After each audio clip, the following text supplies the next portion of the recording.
Olá, seja muito bem-vindo. Vai ser um prazer ter a sua companhia aqui no SBT Brasília, primeira edição. Olha só, você já sabe como participar do nosso jornal? Anota o nosso WhatsApp para dar a sua sugestão de reportagem. Esse aqui, 996232421. E aí, você prefere as redes sociais? Então tem o nosso Instagram, que também está aqui para você, olha, o @SBT Brasília. E você escolhe por onde você quer mandar a sua mensagem. Aproveita, tira uma foto também assistindo a gente aqui, posta nas redes sociais, marca o nosso perfil e você se vê no jornal. A sua participação é super importante. Eu quero estar cada vez mais perto de você. Vamos lá, então, conversar sobre o que está acontecendo aí na sua região, no DF, no entorno e sobre tudo que for interessante e importante para a nossa vida. Eu sou Vivi Costa, já estamos no ar.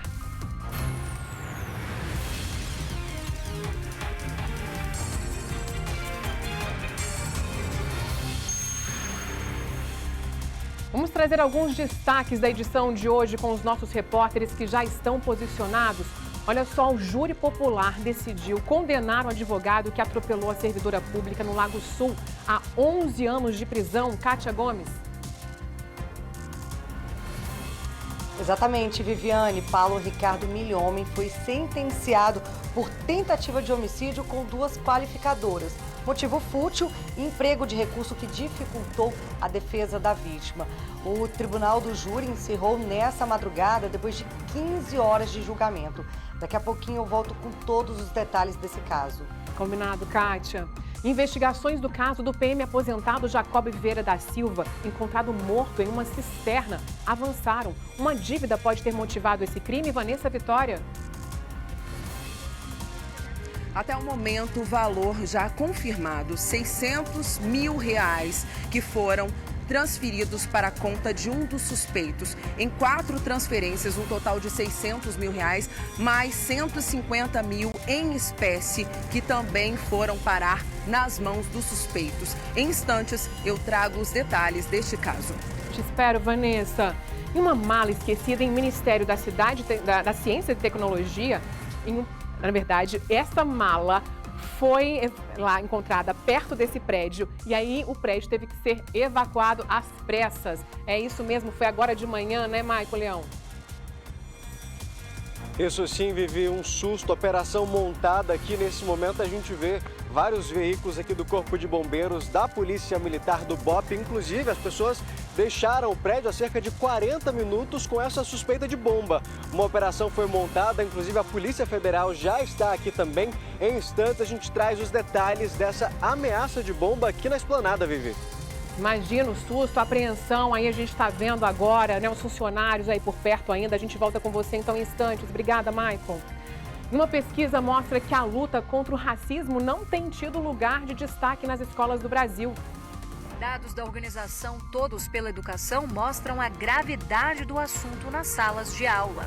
50,1% das escolas públicas do país desenvolveram projetos contra o racismo, o menor patamar nos últimos 10 anos. E não é só o combate ao racismo que deixou de ter atenção na educação pública. Apenas 25% dos colégios têm projetos para conscientização contra o machismo e a homofobia. E hoje é quarta-feira, dia 26 de julho. Você sabe o que é comemorado hoje? O Dia dos Avós.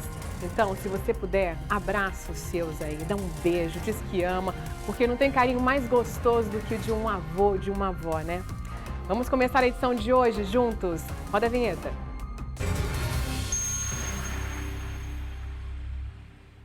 E a gente começa com essas novidades aqui sobre o caso do policial encontrado morto em uma cisterna. A principal linha de investigação é de que o motivo desse crime teria sido uma dívida.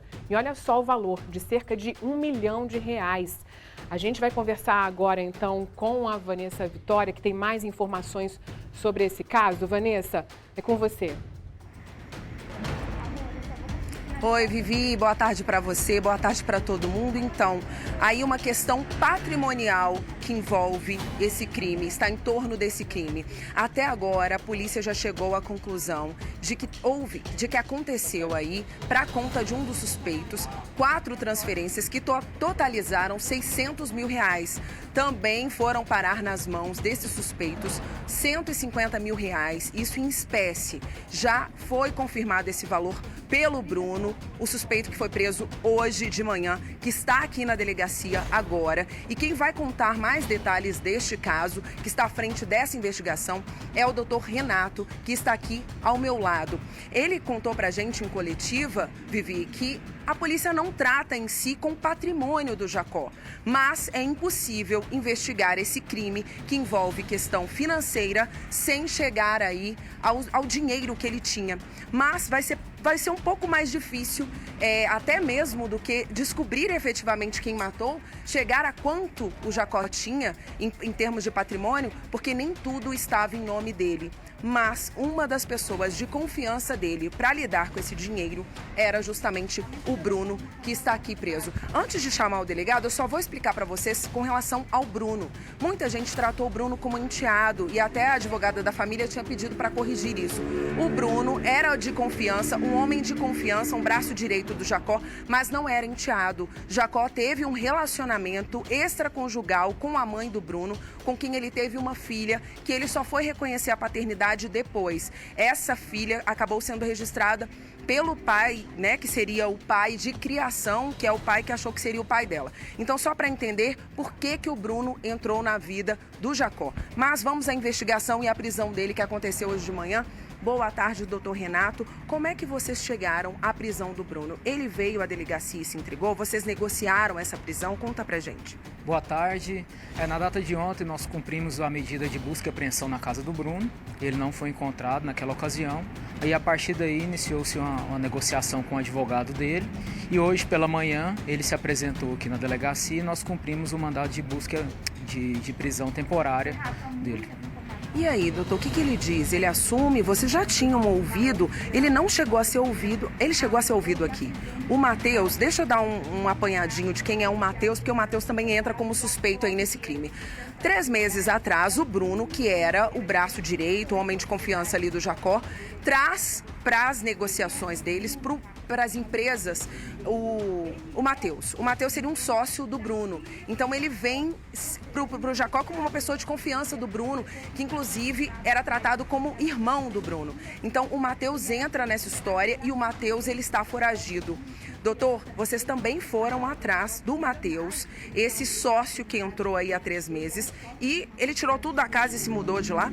Exatamente, também foi cumprida a medida cautelar de busca e apreensão na casa do Matheus, que é o segundo suspeito da prática do crime, e nós constatamos que o Matheus se mudou do local na semana anterior, após a prática do crime, e está em local incerto. O Matheus também tem um mandado de prisão e agora é considerado foragido. O Matheus não foi ouvido aqui, mas durante as investigações ele foi ouvido em outra delegacia. Isso, as investigações, como o Jacob era da cidade ocidental, em Goiás, o caso foi registrado lá e aqui também. Aqui foi registrado inicialmente como desaparecimento, aqui em Santa Maria, porque o último local que ele foi visto foi na casa dele, quando um carro clonado buscou na sua residência. A partir daí, seu paradeiro ficou incerto.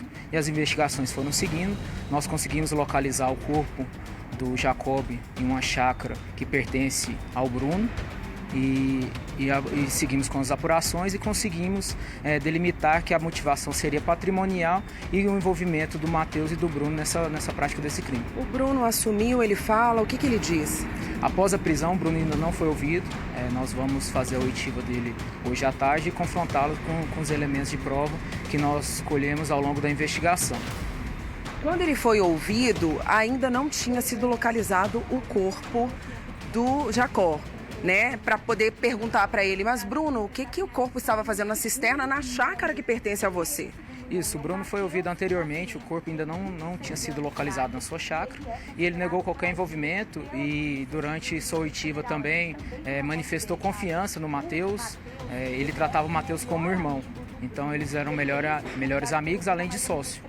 Então nós acreditamos no envolvimento dos dois nessa prática de crime, não descartamos o envolvimento de outros autores. E que vocês apreenderam na casa do Bruno, já que na casa do Matheus estava tudo vazio? Nós apreendemos alguns objetos que não cabe agora falar e também apreendemos uma arma de fogo registrada em nome do Bruno, que ele tinha, nós já tínhamos conhecimento dessa arma. Essa arma foi apreendida e vai ser periciada também. Doutor, o Bruno trabalhava como vigilante, então ele poderia ter essa arma. Jacó era um PM aposentado e também tinha uma arma. Já é possível dizer, já que o laudo já saiu conclusivo ali, de que ele levou 2 tiros, também foi estrangulado e jogado lá na cisterna. A arma do crime pode ter sido a do Bruno, pode ter sido a do Jacó. A arma do Jacó sumiu, ninguém sabe onde está. Isso. O Jacob saiu de casa armado, segundo o relato da esposa, e essa arma está desaparecida até o momento. A investigação irá seguir para tentar localizar essa arma. Nós ainda não temos qual arma foi utilizada no crime, nós não descartamos. Os dois suspeitos têm arma de fogo registrada em nome deles. O Bruno, ele é CAC, colecionador de arma, então tinha essa pistola em nome dele, que nós fizemos a apreensão. E o próprio Matheus também tem 2 armas de fogo em seu nome. Nós ainda não localizamos essas armas, mas a polícia está à procura dessas armas de fogo e dele também. Delegado, boa tarde. A gente está ao vivo também aqui para o nosso Balanço Geral, Record TV Brasília. Queria que o senhor explicasse um pouquinho sobre a motivação desse crime. Seria realmente por dinheiro, essa dívida de R$750 mil e a relação do Bruno e do Matheus com o Jacob? Muito boa tarde para o senhor. Obrigada por falar conosco. Boa tarde. Boa tarde a todos aí. A motivação nós acreditamos que é patrimonial. A gente já confirmou a transferência de R$600 mil que o Jacob fez para a conta do Matheus. As circunstâncias dessas transferências nós ainda vamos apurar, se era um negócio, se era um empréstimo, mas nós acreditamos que está envolvido em algum negócio. Teve também um repasse, segundo os relatos do Bruno, que foi ouvido no início da investigação, de R$150 mil em espécie. Esse repasse de R$150 mil em espécie seria referente a um empréstimo. Então o Jacob teria emprestado para receber os juros. Inclusive no dia do crime, o Jacob teria saído para encontrar o Matheus para receber esses juros. E a partir daí o paradeiro dele foi ignorado. Doutor, não dá para se dizer ainda que esse valor seria de empréstimo, poderia ser pela licitação. Foi feita uma emboscada, um crime premeditado. Jacó foi retirado do local para onde ele ia e foi levado para outro. Entrou num carro branco que, inclusive, um Ford Ka que o Matheus tem. Dá para dizer que esse carro era do Matheus? Dá para dizer a dinâmica disso? Como é que eles fizeram isso? Como é que a polícia foi investigando esse passo a passo? O crime, ele foi morto na chácara ou ele foi morto, não é o local, foi apenas o local de desova? Até o momento a investigação indica que o crime a execução do homicídio não foi praticado na chácara que foi encontrado o cadáver da vítima. Ali não tinha nenhum sinal, nenhum vestígio de sangue, nada que indicasse que o crime tenha sido praticado naquele local, mas nós não descartamos. Isso a investigação irá dizer com o avançar. Agora, sobre a premeditação. Está claro da investigação que o crime foi premeditado. O Jacob foi levado para uma emboscada. O carro utilizado para buscar a vítima na sua residência tinha a placa clonada, o que indica que os autores já premeditaram e tentaram desvincular aquele veículo a qualquer um deles. E o Matheus tem um veículo do mesmo modelo do que foi utilizado para buscar a vítima na sua residência. E se foi o mesmo veículo, só a investigação irá dizer com o desenrolar dela. Porque a placa era clonada. Do Ford Ka era clonada. Exatamente. O Ford Ka que buscou a vítima em sua residência estava com a placa clonada. E, doutor, a forma que esse corpo foi encontrado reforça essa tese da polícia de que o crime foi premeditado. O corpo foi encontrado, essa cisterna tinha cerca de 20 metros, estava envolto de também pedras, amarrado com pedras para que esse corpo não boiasse. Então, até nisso, eles pensaram. Fita, inclusive galinha, que eles jogaram para... Isso, nós encontramos o corpo envolto em uma grande quantidade de fita adesiva. Nós acreditamos que isso aí era para segurar até o estado de decomposição, para que o local não... Porque o corpo, o cadáver, quando entra em estado de decomposição, fica com um cheiro muito forte. Então, com essas fitas, você retarda um pouco o andamento do estado de decomposição do corpo, né? Então eles amarraram também com várias pedras de concreto para esse corpo não submergir, não boiar, para ficar ao fundo lá da cisterna. O local, mais de 20 metros de profundidade, foi necessário 2 dias para a gente conseguir confirmar que o corpo estava lá e conseguir fazer submergir esse corpo e fazer a retirada do corpo. Então foi um trabalho árduo, inclusive eu quero deixar aqui o destaque para o Corpo de Bombeiros do Estado de Goiás, que foram verdadeiros guerreiros, desceram lá, o local totalmente insalubre, já tinha muita matéria orgânica, os autores descartaram também outros animais lá no local para tentar disfarçar aquele cheiro. Então tinha galinhas, tinha muita coisa ali. Mas foi possível a gente drenar a água, fazer a descida e conseguir submergir esse corpo, trazer até a superfície e confirmar que realmente se tratava da vítima que nós procurávamos. Doutor, por enquanto, até o momento o Bruno não tinha nenhum tipo de passagem, nenhum registro, mas o Matheus sim. Pode-se dizer quais são os crimes que o Matheus já tinha cometido antes disso e pode-se dizer que ele acabou entrando nessa história há 3 meses e motivando que o braço direito, o homem de confiança do Jacó, entrasse nesse crime junto com ele? O Bruno não tem antecedentes criminais, mas o Matheus tem algumas passagens pela polícia do estado de Goiás. Ele tem passagem por estelionatos, por crime de dano, resistência, desacato. A desavença começou após a entrada do Matheus na vida do Jacob. Então foi o Bruno que apresentou o Jacob pro Matheus. Matheus era o melhor amigo do Bruno e o Bruno foi que conseguiu fazer com que o Jacó confiasse no Matheus. E a partir daí a trama se desenrola. Agora a real motivação a gente vai conseguir responder com o avançar das investigações. E também onde o crime teria acontecido, né, doutor? Porque ele recebe uma ligação, segundo a família, sai de casa em Santa Maria e depois desaparece. Mas a gente já sabe como é que ele foi, qual a causa morte, como ele morreu. O IML já conseguiu confirmar, apesar do corpo já estar em um avançado estado de decomposição? A execução completa do crime a gente não tem toda. A gente sabe que o crime se iniciou aqui em Santa Maria, mas o local da consumação não está delimitado pela investigação. Já está confirmado que a vítima recebeu 2 disparos de arma de fogo na cabeça e também foi enforcado. O que indica pode ser que os autores desmaiaram ela com enforcamento e depois efetuaram os disparos para consumar o homicídio. A família diz também que ele já estava sendo ameaçado já há bastante tempo, recebendo mensagens, inclusive recebeu essa ligação estranha por volta das 2 horas e saiu de casa. A polícia confirmou que ele já estava sendo aí extorquido, ameaçado pelo Bruno e pelo Matheus? Não tem informação de ameaça de morte. Ele recebeu essa ligação, ele saiu e avisou a esposa que iria sair de casa. Ele iria para uma vistoria de uma licitação que eles estavam disputando na cidade de Planaltina de Goiás, mas a vistoria iria ocorrer na cidade ocidental, em Goiás também. Doutor, esse dinheiro, 600 mil, podem ter ido parar na conta do Matheus justamente por causa dessa licitação? Esse é um fato que a gente ainda irá apurar, quais as circunstâncias que esse dinheiro foi para a conta do Matheus, porque é uma vultosa quantia e a gente acredita que ela não está ligada a empréstimo, porque o Matheus é uma pessoa que não tem assim, um respaldo não tem uma renda fixa, não tem um patrimônio formado para uma pessoa emprestar 600 mil reais. Então a gente ainda vai investigar quais as circunstâncias dessa transferência. Gente, uma coisa bem curiosa que o delegado falou durante a coletiva foi exatamente com relação ao desaparecimento do Jacó.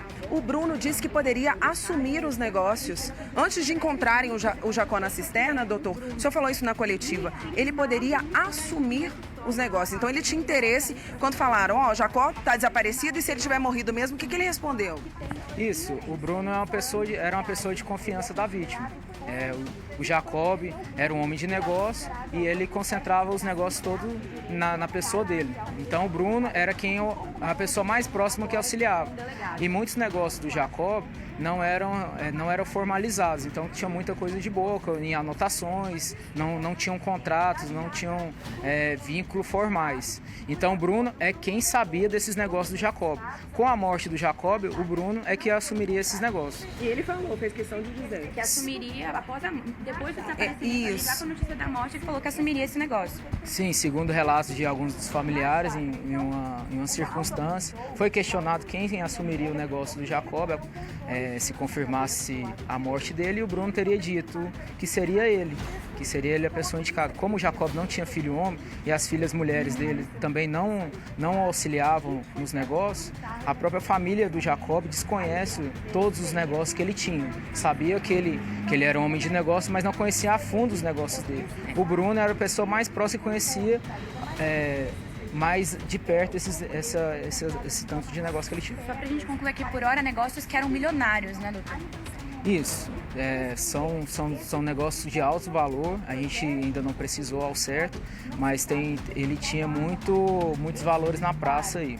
Difícil saber esse patrimônio, uma vez que não estava em nome dele, né? Ele colocava em nome de pessoas de confiança. Como é que era essa história desses negócios milionários do Jacó, em termos de imóveis e até mesmo das empresas, da cooperativa, das linhas de ônibus?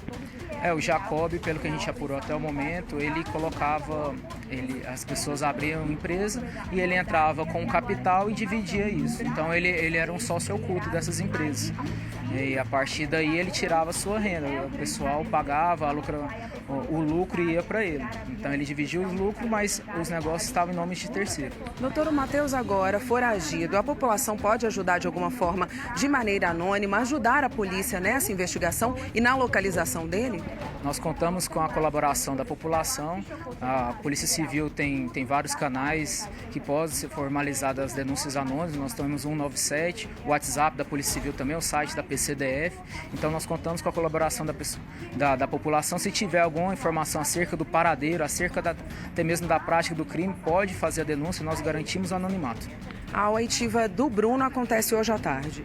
Exatamente, hoje à tarde ele vai ser ouvido formalmente, irá ocorrer o seu interrogatório. Eu sei que o senhor não pode dizer ainda tudo que foi apreendido lá na casa dele, mas documentos foram apreendidos. Isso dá para dizer que foi, né, junto com a arma, ou não, isso pode se dizer. Nós apreendemos alguns documentos que irão passar por análise agora da investigação. Documentos que ligam o Bruno à morte do Jacó ou documentos apenas que ligam o Bruno a essa relação de empresa, relação de negócios com o Jacó? A investigação que irá apontar qual a relação desses documentos. A gente não fez análise, foi uma busca e apreensão, a gente faz a apreensão desses documentos e agora que a gente vai fazer a análise para vincular se tem ou não relação com o crime, se irá contribuir ou não com a investigação. Doutor, lá na chácara, nenhum vestígio de que a morte foi efetivamente lá. Nada. Não. Descartada a hipótese. Não está descartado, mas não tem. Foi feita a perícia, nós fizemos uma grande varredura, analisamos o imóvel e nada indica que o crime tenha sido praticado naquele local. E, doutor, com relação aí a esse patrimônio, o senhor já tinha até comentado que a polícia não investiga, eu até abri o nosso link falando isso, o patrimônio em si, mas efetivamente vai ter que entrar nesse montante para poder descobrir a motivação que tudo indica que foi realmente financeira. Entender se esses 600 mil se deve à licitação, entender se esses 150 mil foi por causa de empréstimo, mas esses 150 mil diz que tinha aí uns juros que alguém foi pagar para o Jacó. Como é que foi essa história dos juros? 15 mil reais por causa de 150 mil? Como é que é essa relação? Conta pra gente. Isso, numa oportunidade que o Matheus foi ouvido no início da investigação, que a delegacia da cidade ocidental também estava apurando o caso, o Matheus relatou que encontrou realmente com o Jacob, que o encontro foi feito na BR para ele pagar 15 mil reais referente ao juro de 150 mil reais que ele tinha pego junto com o Bruno, emprestado com o Jacob. Então, esses 150 mil em espécie que foi repassado seria a título de empréstimo com juros. Não dá para dizer, então, que ele era um agiota? Não, a gente não gosta de rotular a vítima nisso aí, porque isso demanda uma investigação mais aprofundada acerca da questão financeira da vítima. Mas, assim, que a vítima tinha vários negócios, isso a gente pode afirmar. Agora, doutor, uma vítima aí, uma pessoa com patrimônio desse, que a gente estima, mas que levava uma vida simples. O Jacob, pelos relatos que a gente colheu até o momento, ele é uma pessoa muito querida pela sociedade, pela comunidade local, muito conhecido lá na cidade ocidental, e levava uma vida simples, não era uma pessoa de ficar ostentando, apesar desse patrimônio todo que ele tinha. Até a família diz desconhecer patrimônio. A família não participava muito dos negócios dele, então os familiares não tinham muito ciência do que ele movimentava. Então esses valores só vieram à tona agora. Doutor, muito obrigada pela sua participação com a gente, parabéns aí pela investigação e que a gente possa de alguma forma contribuir aí mostrando o Matheus, né? e que ele possa ser localizado e preso. Muito obrigada. Então, Vivi, é isso. Mais ou menos concluindo um pouquinho do que a gente já conversou aqui com o delegado, vocês entenderam aí que parece que a motivação é patrimonial, motivação financeira, ainda cabe entender se tem mais dinheiro envolvido nisso ou não, mas o fato, como a gente abriu o jornal falando, a gente já pode cravar R$750 mil. Isso sim foram para os dois suspeitos, tanto para o Bruno quanto para o Matheus. O Matheus levou a maior parte, os 600 mil, em conta. A polícia também não confirma se esse dinheiro já foi gasto, Vivi. Inclusive, durante a coletiva, eu perguntei para o delegado falou que eles não podiam dizer se esse dinheiro ainda está na conta do Matheus, se o Matheus já gastou esse dinheiro e se até houve um bloqueio, né? Porque quando o Matheus foi ouvido, ele não foi ouvido aqui nessa delegacia, ele foi ouvido na cidade ocidental. Então, se ele fugiu e conseguiu sacar esse dinheiro, isso daí são os próximos passos da investigação para a gente conseguir entender e concluir. A polícia também, Vivi, não descarta a participação de mais alguém, né? Por enquanto, Bruno preso, Matheus foragido. Mas as investigações também vão apontar aí se mais gente participou disso e se teve alguma motivação além, alguma desavença, algo que acabou fazendo com que os dois fizessem isso e confirmando se os dois mesmo fizeram isso. Porque, por enquanto, trata-se de dois suspeitos, um preso e um foragido. Eu volto com você. Pois é, Vanessa, desde ontem, né, a gente está falando que esse caso aí absurdo, vinha ali cheio de mistérios, um quebra-cabeça que já começa a ser montado. A gente colocou também a foto aqui do Matheus, que está foragido, e que caso alguém tenha alguma pista que possa, então, ajudar também a polícia pelo número 197. Obrigada pelas informações, viu? Tá aí na tela para você mais uma vez as imagens do Matheus, que acabou entrando aí nessa sociedade há 3 meses. Enfim, a gente não sabe até que ponto é ele que tem uma ficha aí extensa, né, na polícia. A gente não sabe até que ponto foi ele que iniciou toda essa negociação aí com o Bruno para chegar nesse desfecho aí horroroso. Mas a gente colocou a foto dele para você poder ajudar a polícia nesse caso. Obrigada, Vanessa.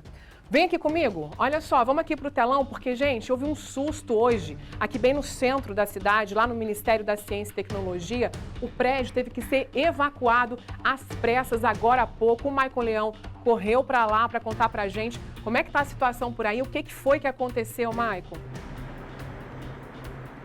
Oi, Vivi, coloca num susto, viu? Hoje pela manhã, enquanto os funcionários faziam a limpeza das vidraças aqui do Ministério do Desenvolvimento, o Ministério, inclusive, do vice-presidente Geraldo Alckmin, eles perceberam que bem ali embaixo, próximo à saída de emergência que dá acesso ao estacionamento, tinha uma mala abandonada ali, Vivi. E aí essa situação gerou, claro, toda uma preocupação, um pânico. A Polícia Militar foi acionada, evacuou todo o prédio, como a gente mostrou no início do jornal, esses funcionários, até mesmo pessoas terceirizadas, todo mundo que estava aqui no prédio foi orientado pela Polícia Militar a deixar o prédio. Toda essa área está isolada. Vou pedir para o Rogério mostrar para a gente, nesse momento, o esquadrão antibombas da Polícia Federal permanece aqui analisando a situação, montando a estratégia, Vivi, porque em toda situação que existe uma ameaça de bomba, existe aquele protocolo a ser seguido. Ali a gente consegue ver o ônibus, o veículo do esquadrão antibomba, com eles fazendo ali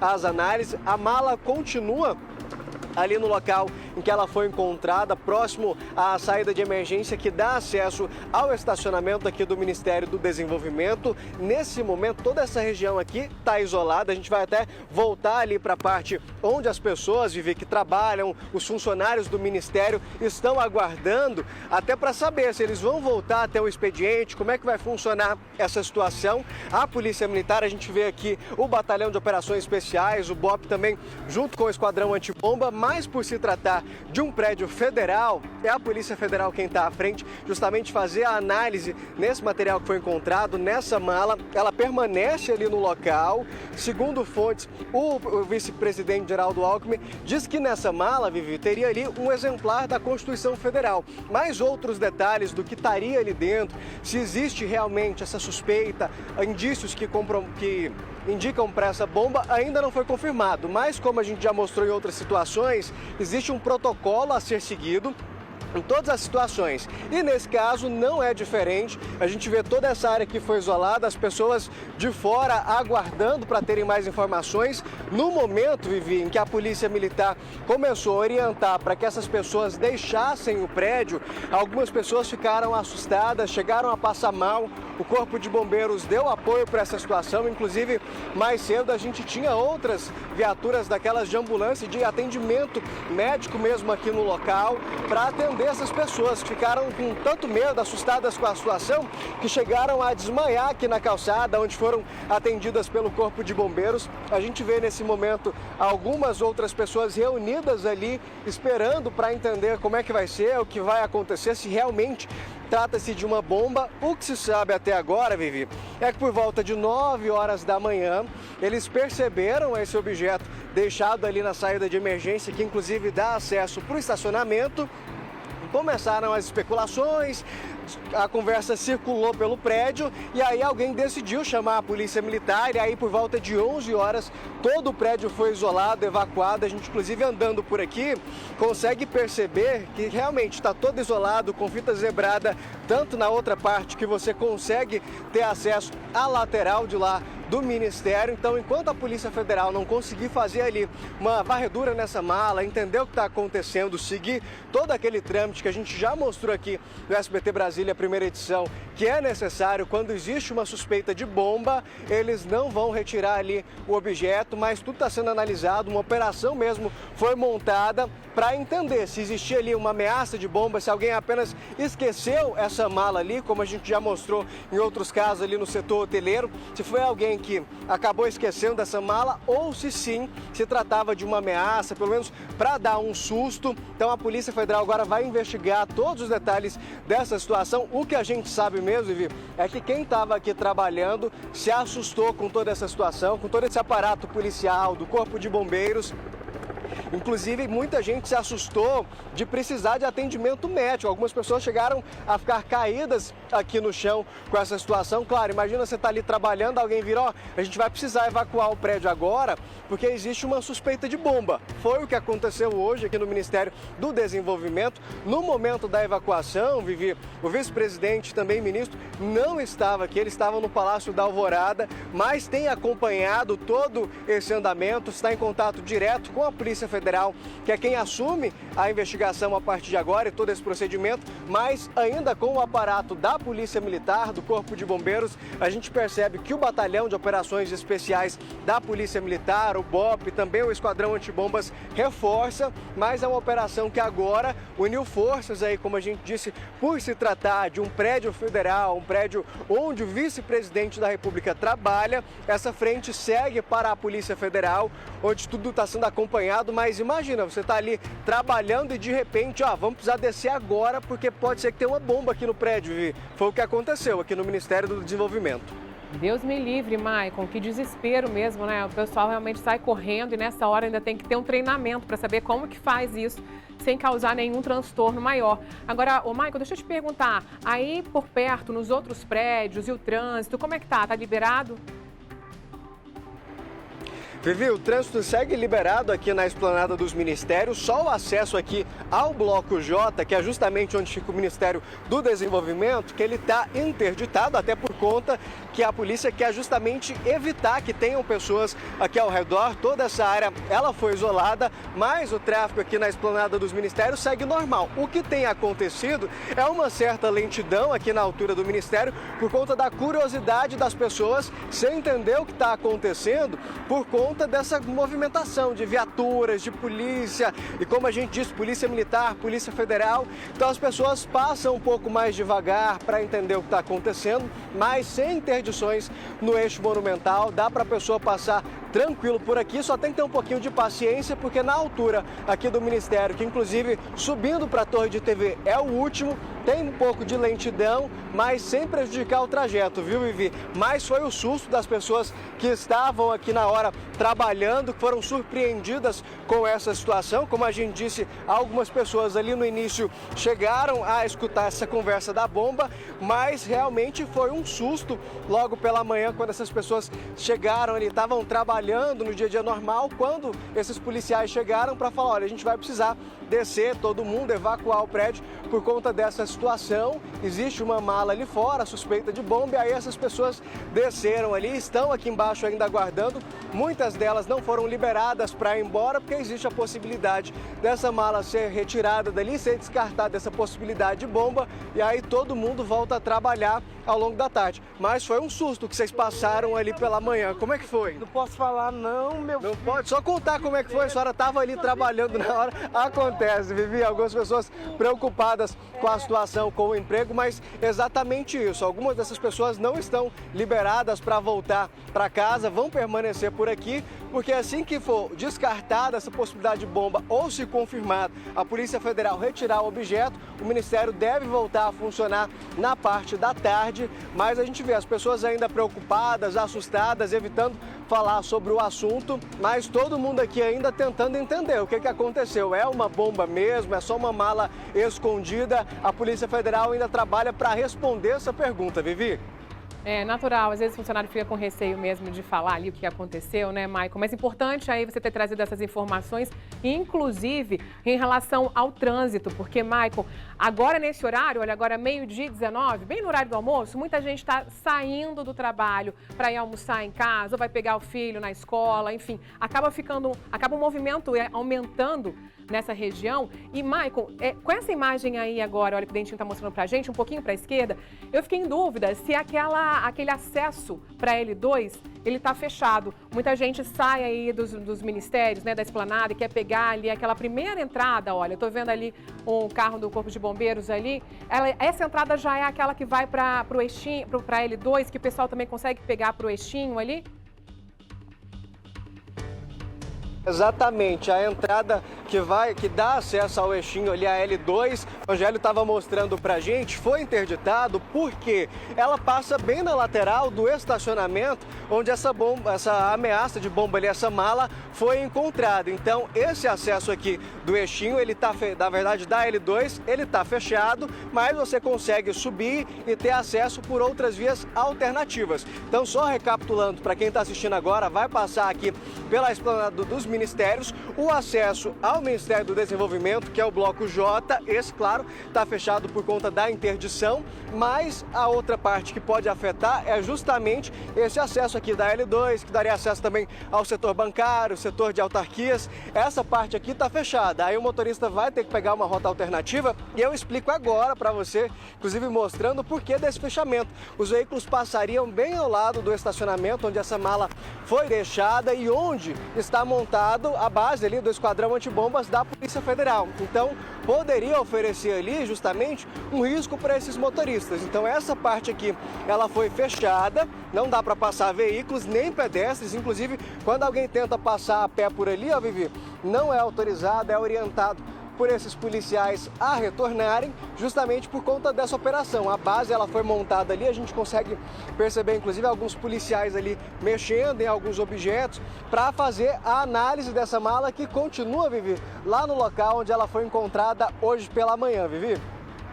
Bom, olha, foi ótimo você ter ido até aí. Obrigada, viu, por toda essa movimentação que você fez, porque, é claro, muitas pessoas trabalham aí na esplanada dos ministérios e, nesse momento, acaba tendo que mudar um pouquinho a rota e, como você disse, muitos curiosos, né, passam por aí, param um pouquinho, diminuem a velocidade, isso acaba atrapalhando também um pouco o trânsito, mas a gente já trouxe, então, as informações para vocês aí sobre o que está acontecendo aí no Ministério.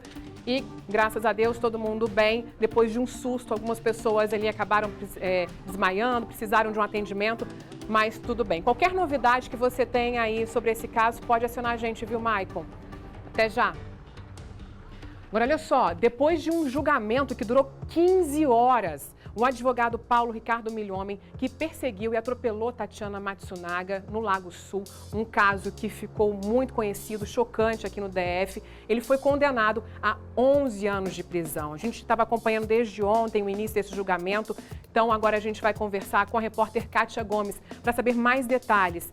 Kátia, boa tarde para você. Inclusive, a defesa do motorista já decidiu se vai recorrer dessa decisão. Conta pra gente.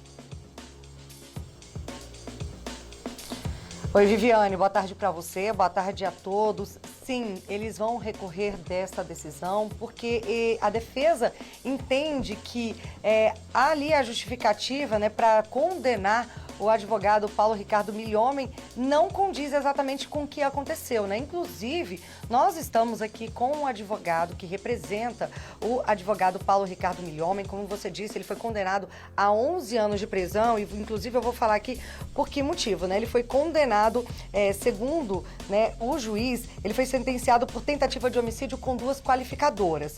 Motivo fútil e emprego de recurso que dificultou a defesa da vítima. Mas a defesa, ela montou ali uma estratégia para tentar provar, né, diante ali do júri popular, que o advogado Paulo Ricardo Milhomem, ele não teve a intenção de atropelar a servidora pública Tatiana Matsunaga. Então, ele acabou sim, de fato, atropelando, mas essa não foi a intenção dele. Bom, para explicar melhor sobre todo esse julgamento que durou aí quase 15 horas, eu vou conversar agora com o Leonardo de Carvalho e Silva, que é o advogado, como eu disse, que representa, né, o Paulo Ricardo Milhomem. Bom, vamos lá, né? Ontem o julgamento começou ainda pela manhã e se estendeu até de madrugada. Ele foi condenado. Como que foi ali o momento do julgamento? Explica pra gente, né, os detalhes ali da decisão da Justiça. O que nós podemos trazer, primeiramente, dizer que é sempre difícil quando temos um julgamento de um ser humano. E no tribunal do júri, esse julgamento se faz também por pessoas do povo. Foi muito combativo, foi um júri muito difícil. Tínhamos ali 3 representantes do Ministério Público, com certeza hoje os melhores procuradores de justiça do DF. Então a defesa realmente encontrou muita dificuldade, mas fizemos o nosso papel e temos certeza que agora, nesse momento processual, vamos apresentar um recurso de apelação e vamos visar principalmente a questão de uma possível nulidade ou até mesmo a dissolução dessa decisão para um novo julgamento. Ali teve um momento durante o julgamento que, inclusive, o Paulo pediu desculpas, pediu perdão ali por todo o mal, né, que infelizmente essa situação acabou causando tanto para a família da Tatiana quanto para a própria família dele. Lembrando que esse caso, né, já tem aí foi em 2021, já tem quase 2 anos, vai completar 2 anos no dia 25, agora de agosto, e esse tempo todo ele permanece preso.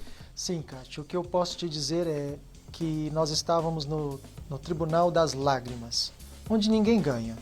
Existe do lado uma pessoa que foi atropelada, existe do outro lado uma pessoa que está segregada, então ali nós estamos para minimizar prejuízos e tentar obter a verdade processual de forma correta. A defesa entende que Paulo Ricardo não teve a intenção de matar.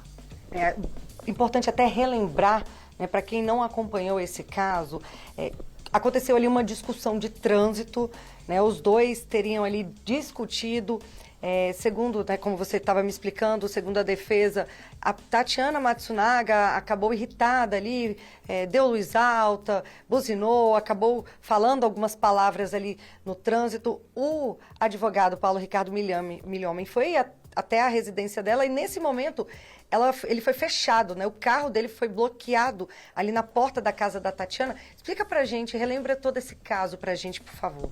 De forma bem resumida, tudo iniciou numa discussão de trânsito em que, inadvertidamente, Paulo Ricardo segue a senhora Tatiana até a residência dela e, durante 6 segundos, ele devolve as ofensas que ele havia recebido durante o trajeto.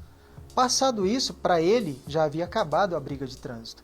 Ele foi até o final da rua, uma rua fechada, retornou com seu veículo e no momento em que ele retorna, ele percebe que o carro da senhora Tatiana está atravessado na via. Ele não teria uma passagem. Logo, veio o marido, que também, na ótica da defesa, estava o encurralando naquele momento. E na tentativa de sair, infelizmente, até por um descuido, na opinião da defesa, a senhora Tatiana caminha em direção do veículo. Foi, infelizmente, um acidente inevitável. E quem diz isso é a Polícia Civil do Distrito Federal, com os laudos e também a partir da análise das imagens. A partir de agora, ele foi condenado, a defesa vai recorrer. Mas caso esse recurso não tenha ali efeito, caso a defesa não consiga a vitória, ele vai cumprir, já está cumprindo em regime fechado? Vale ressaltar que o Paulo Ricardo Milhomem, ele está segregado já desde o dia 25/8/2021, na data em que aconteceram os fatos. Ele continua preso e nós acreditamos muito na reforma de alguns detalhes dessa questão da sentença no que pertine ao cômputo, a quantidade de anos que foi atribuída a ele, mas também pegando a questão das nulidades e das provas que foram coligidas aos autos. Bom, lembrando que ele não tinha nenhum antecedente criminal, essa foi a primeira condenação dele, não é isso mesmo? Sim, ele é um réu primário, de bons antecedentes, com residência fixa, trabalho lícito, família constituída. Então ele reúne todos os elementos para que ele possa, inclusive, responder esse processo em liberdade.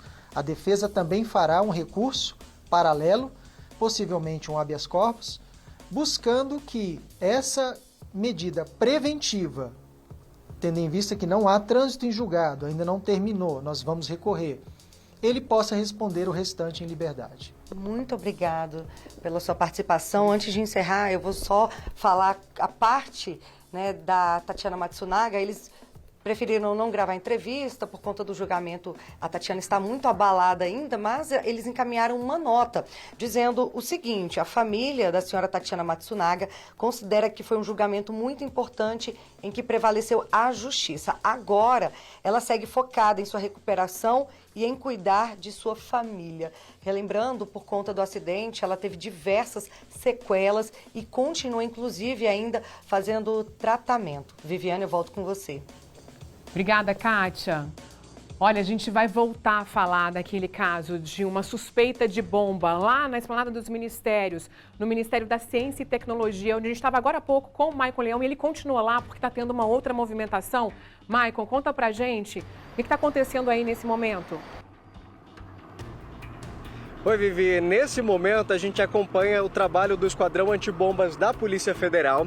A gente percebe um agente com aquela roupa especial para manusear o artefato suspeito. Nesse caso, a mala que a gente consegue perceber ali bem no chão, um pouco à frente desse carro branco, entre as árvores. Ele manuseia um objeto ali, consegue triscar nela sem precisar usar as mãos. Ele chegou a arrastar um pouquinho essa mala. Vivi, a gente vai ver alguns momentos uma imagem passando aí na frente, às vezes cobrindo até mesmo a tela toda, que por uma questão de segurança, a polícia nos colocou no meio do canteiro central aqui da Esplanada dos Ministérios, numa área mais distante. Mas para a gente conseguir levar para vocês a imagem, a notícia em tempo real, ao vivo aqui no SBT Brasília, a gente se posicionou nesse ponto e dá para ver justamente esse policial federal trabalhando ali, mexendo nessa mala, ele com a roupa especial. É ali que ele vai fazer uma triagem, Vivi, para saber se realmente existe algo que coloque em risco essas pessoas, se existe um artefato. É nesse momento em que eles vão fazer a leitura desse objeto. A gente percebe que ele usa uma garra metálica ali, até para ele ter uma distância segura para manusear essa mala, para tentar abrir. Com todo o cuidado ali, ele vai mexendo nesse objeto. A gente percebe ele ali, por alguns momentos, ele chega a movimentar bem sutilmente essa mala, até por uma questão de segurança. Então, o perímetro de isolamento, ele ficou ainda maior a partir desse momento em que o policial começa a manusear essa mala ali. A gente percebe ele com o objeto, ele chegou a tentar ir pelo outro lado, agora mudou de posição justamente para tentar achar um ângulo seguro que ele consiga manusear esse objeto. O ônibus passando ali na frente, tentando entender justamente por aquela questão do trânsito, Vivi, que você comentou mais cedo. Tem linhas de ônibus que dependem desse acesso aqui pela L2, mas que está interditado, então o motorista vai precisar procurar uma rota alternativa. A gente viu o policial ali fazendo uma da mala, agora ele chegou aí ali para trás, acompanhado de outro policial. A gente percebe eles passando ali entre as árvores carregando essa mala, Vivi, agora para uma área ali dos fundos. A gente percebe também uma viatura do Corpo de Bombeiros dando apoio. O Angélio vai movimentar aqui agora, Vivi, para a gente tentar encontrar a melhor posição. Ao vivo é assim mesmo, vai balançar, mas para tentar levar para você que está em casa a melhor imagem. Vivi, a gente acompanhando agora essa movimentação da Polícia Federal. Inclusive, eu ia te pedir para você ampliar um pouquinho, aí, abrir um pouquinho essa imagem, para a gente poder mostrar para quem está chegando agora o que está acontecendo, onde é que está essa mala aí, qual é o ministério, que é esse primeiro ministério aí próximo já dessa entrada para L2, que você mostrou mais cedo aí, que está também interditado. O pessoal tem que mudar um pouquinho aí a rota hoje, até para a gente ver, inclusive, como é que está o trânsito. O trânsito está fluindo bem por aí, né, Maicon? E só esse ministério que está mesmo que foi fechado, que as pessoas tiveram realmente que evacuar aí o prédio. Inclusive, você falou mais cedo, para quem não acompanhou, alguns funcionários, inclusive, se sentiram mal, precisaram de atendimento ali, logo ali fora do prédio, porque ficaram assustados, né? Tiveram que sair rápido ali do prédio. Mas a gente está vendo que pelo menos ali a movimentação, o trânsito está bem normal ainda, né? Está tranquilo. Sim, Vivi, o trânsito aqui no Eixo Monumental bem tranquilo. A gente está falando do Ministério do Desenvolvimento, Comércio, para quem está em casa entender. Quem vem do Congresso sentido Torre de TV é o último ministério, o Bloco J. O trânsito pelo Eixo Monumental, normal, sem alterações. O único bloqueio, claro, para quem pretendia acessar o Ministério, fechado, interditado, para que outras pessoas não tenham acesso. E a entrada da L2 aqui, por conta da área de segurança, desse perímetro de segurança, segue interditado. Até porque essa mala ela foi levada agora pelo esquadrão antibombas da Polícia Federal para o meio do estacionamento. A gente vê agora aquele policial que usa a roupa especial, acompanhado de outros policiais federais. Agora eles ali fazendo uma leitura das coisas que tem dentro dessa mala, fazendo o trabalho ali para tentar identificar que realmente se trata, se oferece algum risco para as pessoas, mas a todo momento ele mexendo ali com objetos para garantir a segurança dele. Mas agora, Vivi, a gente consegue perceber já uma tranquilidade maior desses policiais ali. Não se sabe ainda se descartou essa ameaça de bomba a partir do momento que eles tiveram acesso ao interior dessa bomba, mas a gente vê um cuidado menor agora, inclusive do policial que estava com a roupa especial. Maicon, obrigada, inclusive, por você ter feito essa correção aqui. A gente tinha informação antes que era no Ministério da Ciência e Tecnologia, é no Ministério do Desenvolvimento, que fica ali, então, bem próximo da entrada ali para L2. E como eu te disse, né, qualquer novidade você pode chamar a gente está vendo que agora está um pouquinho mais tranquilo e você continua acompanhando. Então, qualquer coisa pode acionar a gente, viu? Obrigada, até já.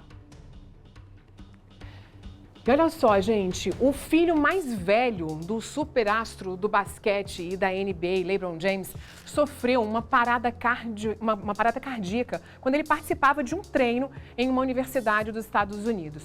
Olha, chamou a atenção porque ele é super novo, né? LeBron James, ele tem 18 anos. Ele recebeu os primeiros socorros ainda no local, mas aí logo foi encaminhado para um hospital. De acordo com o porta-voz da família, Brown apresenta uma condição estável de saúde e não está mais em uma unidade de terapia intensiva.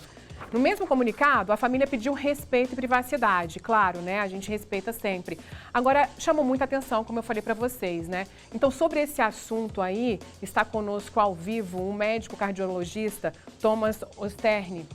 Doutor, muito obrigada por participar aqui conosco, porque a gente ficou ali, né, receoso. Falou, nossa, com 18 anos, né, esse atleta aí que teria passado mal enquanto treinava, teve essa parada cardíaca. Ainda não foi divulgado o boletim médico, mas por isso a gente não sabe ali, né, o que provocou essa parada cardíaca. Mas o que explicaria uma parada cardíaca em alguém tão jovem e ainda mais sendo atleta? Boa tarde para você. Boa tarde, Viviane. Boa tarde a todos. Geralmente, quando esse tipo de evento, parada cardíaca, acontece em jovens, realmente é um caso um pouco mais desafiador, né? Quando a gente pensa em pessoas mais velhas, o infarto ele sempre fica como o primeiro lugar, né? Mas pessoas abaixo de 30 anos, a gente tem que investigar algumas causas um pouco mais raras que podem provocar essa parada cardíaca, que pode ter sido alguma arritmia maligna que esse jogador teve. Existem algumas causas mais raras, alterações genéticas, alterações até estruturais do coração que muitas vezes não foram investigadas e que elas devem ser investigadas agora. Outras coisas que têm que ser investigadas, às vezes, é o uso de substâncias ilícitas. Então, assim, nos pacientes mais jovens, a gente começa a não descartar o infarto em si, mas principalmente tentar investigar causas mais raras que podem provocar esse tipo de acontecimento. Pois é, a gente até está tratando desse assunto, não especificamente para falar só do caso dele, né? Mas é porque isso chama a nossa atenção e aí acaba gerando uma preocupação, né? A partir de quando que a gente tem, então, que começar a fazer algum tipo de exame? E se nesse caso, em jovens, é mais comum acontecer quando está fazendo uma atividade física mais intensa? Na verdade, ela pode acontecer a qualquer momento, dependendo da causa, né? Tem algumas alterações genéticas que realmente a gente não tem como fazer um rastreamento tão adequado. Mas algumas causas estruturais, sim, a gente consegue avaliar e a gente consegue até prevenir alguns tipos de paradas cardíacas. O que a gente sempre recomenda é que pacientes de atletas de alto desempenho, né, eles façam alguma triagem básica, né, para a gente descartar algumas das principais causas. Já aconteceram alguns casos aí de paradas cardíacas, principalmente no campo de futebol, relacionadas a algumas alterações congênitas ou hereditárias, algumas alterações estruturais. Então, o que a gente pode fazer? Atletas de alto desempenho, que realmente vão ser submetidos a um estresse muito acentuado, muitas vezes a gente faz alguns tipos de check-up. Mas agora tem outras alterações que realmente não tem como a gente prever.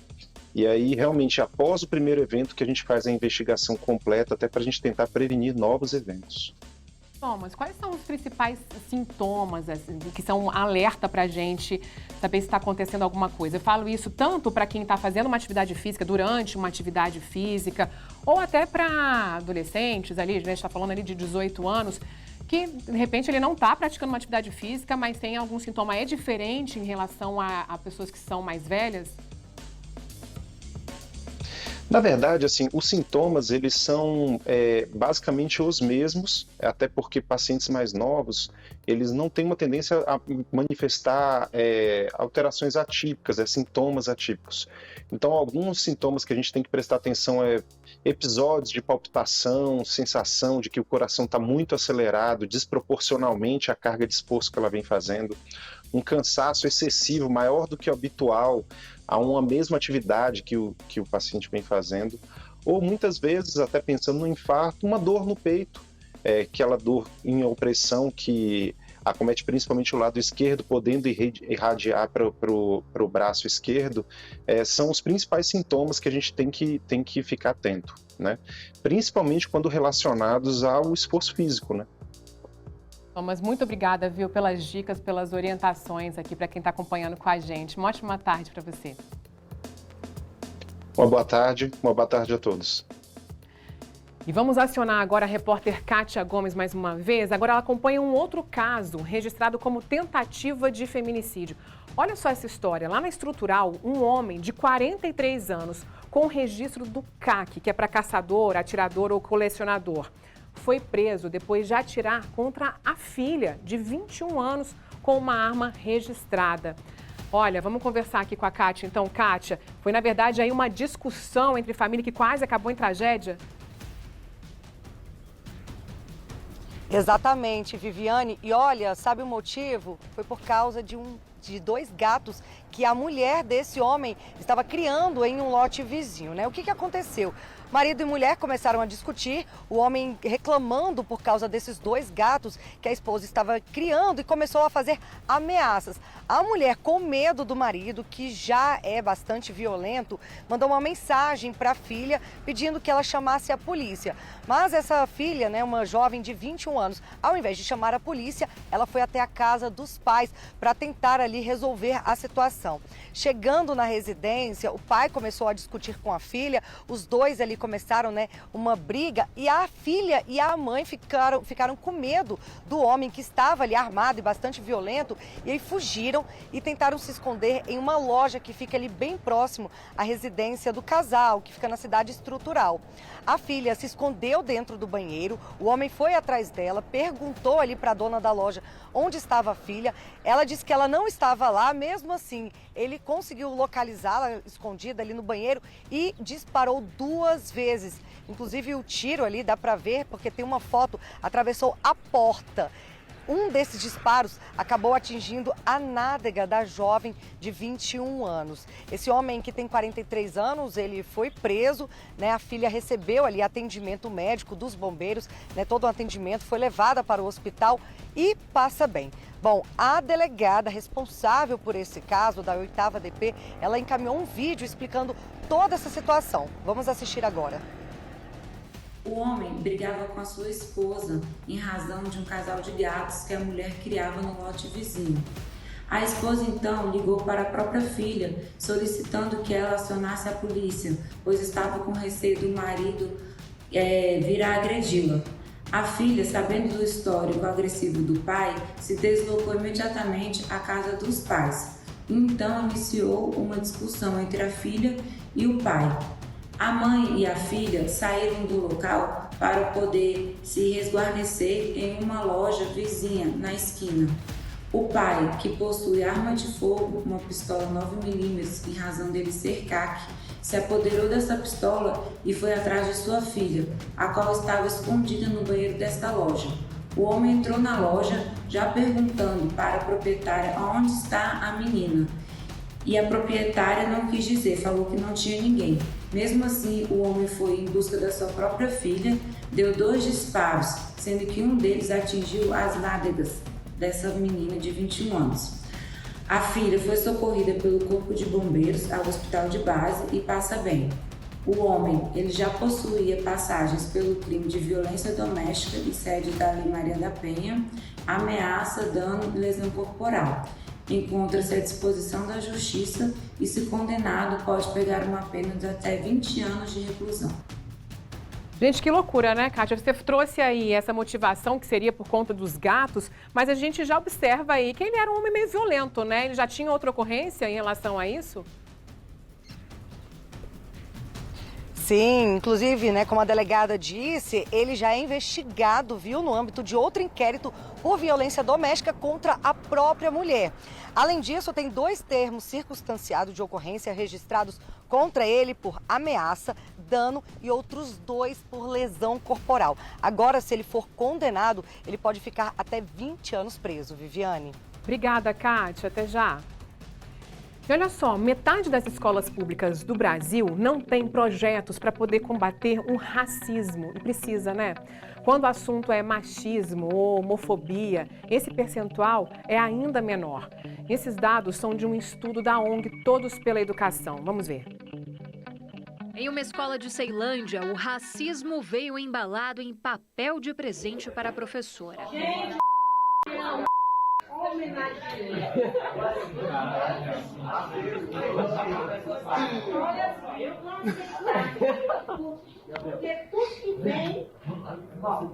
Eita! Dentro do pacote estava uma esponja de aço. A cena é de março deste ano, no Dia da Mulher.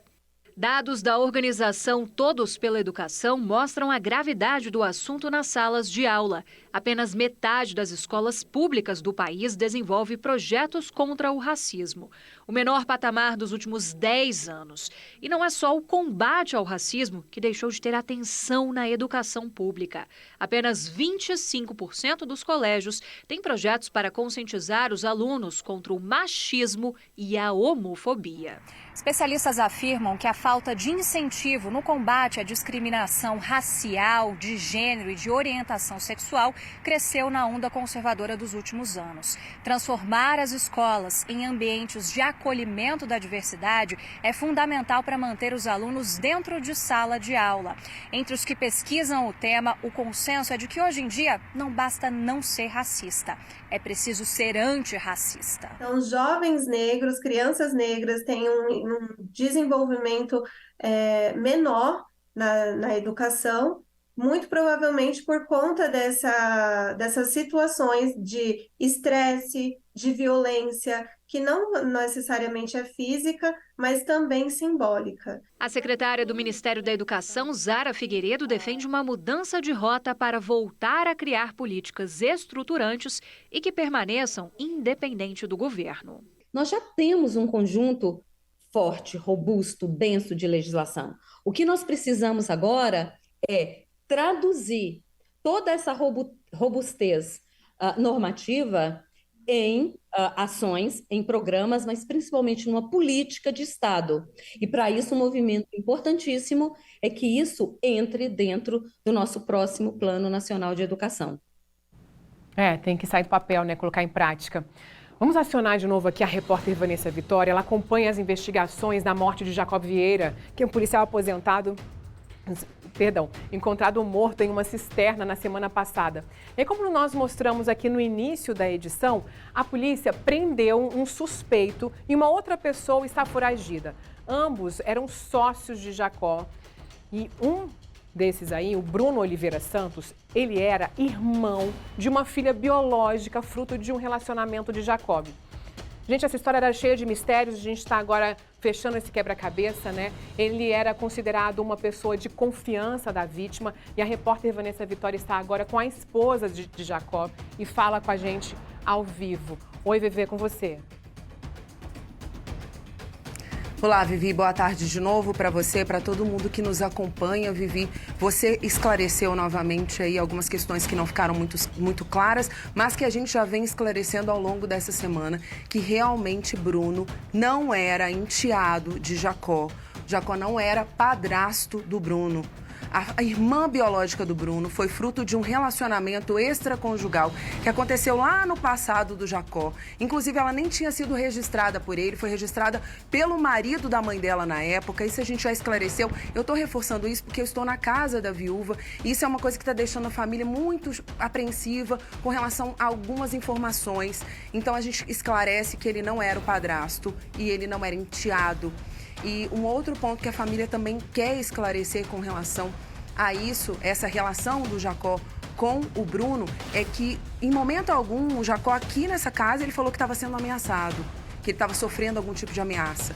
Houve um comentário de um familiar que a viúva só soube depois de que o Jacó sentiu que poderia estar sendo extorquido, mas não ameaçado. Ele não estava apreensivo com algum tipo de ameaça, mas talvez uma desconfiança de extorsão. Mas vamos dar voz agora à viúva do Jacó. Eu até agradeço muito a família estar abrindo as portas pra gente, pra nossa equipe aqui, Vivi, em um momento de luto, né, que eles praticamente nem conseguiram vivenciar ainda, porque foi um tempo de desaparecimento, onde está o Jacó, depois a localização do corpo. Então, assim, tá tudo muito à flor da pele pra eles ainda. Então, assim, respeito a ela e ao relacionamento de 36 anos que os dois tiveram. Eu peço até desculpas por estarmos invadindo essa privacidade, mas com a sua autorização nós estamos aqui e eu agradeço muito por isso. Como é que você se sente nesse momento, sabendo que a gente acabou de vir da delegacia e que o Bruno está preso? Ainda sim temos um foragido e talvez não tenham sido só eles, mas dá um pouco de alívio. Como é que está a sensação? Boa tarde. Boa tarde. Dá um pouco de alívio, né? Porque pelo menos ele já está, né? Já está preso, né? Mas como tem ainda muita coisa para se resolver, né? Nós não sabemos quantas pessoas, né, podem estar envolvidas nessa situação, porque tem o Matheus, né? Que é amigo do Bruno. Que Jacó conheceu ele através do Bruno. Bruno que apresentou o Matheus para o meu esposo. E o que eu estou sabendo é que ele está foragido, né? Então nós estamos apreensivos, né? Preocupados, até mesmo com medo, né? Porque a gente não sabe onde ele se encontra e é muita insegurança, né? Como é que estava o Jacó, a rotina dele, o dia a dia dele e o dia que ele desapareceu, que ele saiu dessa casa e ali fora tinha um carro esperando ele e ele entrou sem nenhuma insegurança. Então tudo indica que alguém que estava dirigindo aquele veículo era uma pessoa conhecida dele. Como é que foi aquele dia? Aquele dia ele se levantou antes de mim e estava ao telefone, conversando com uma pessoa, né? E ele questionava e perguntava sempre por uma pessoa de nome Ricardo. Aonde está o Ricardo?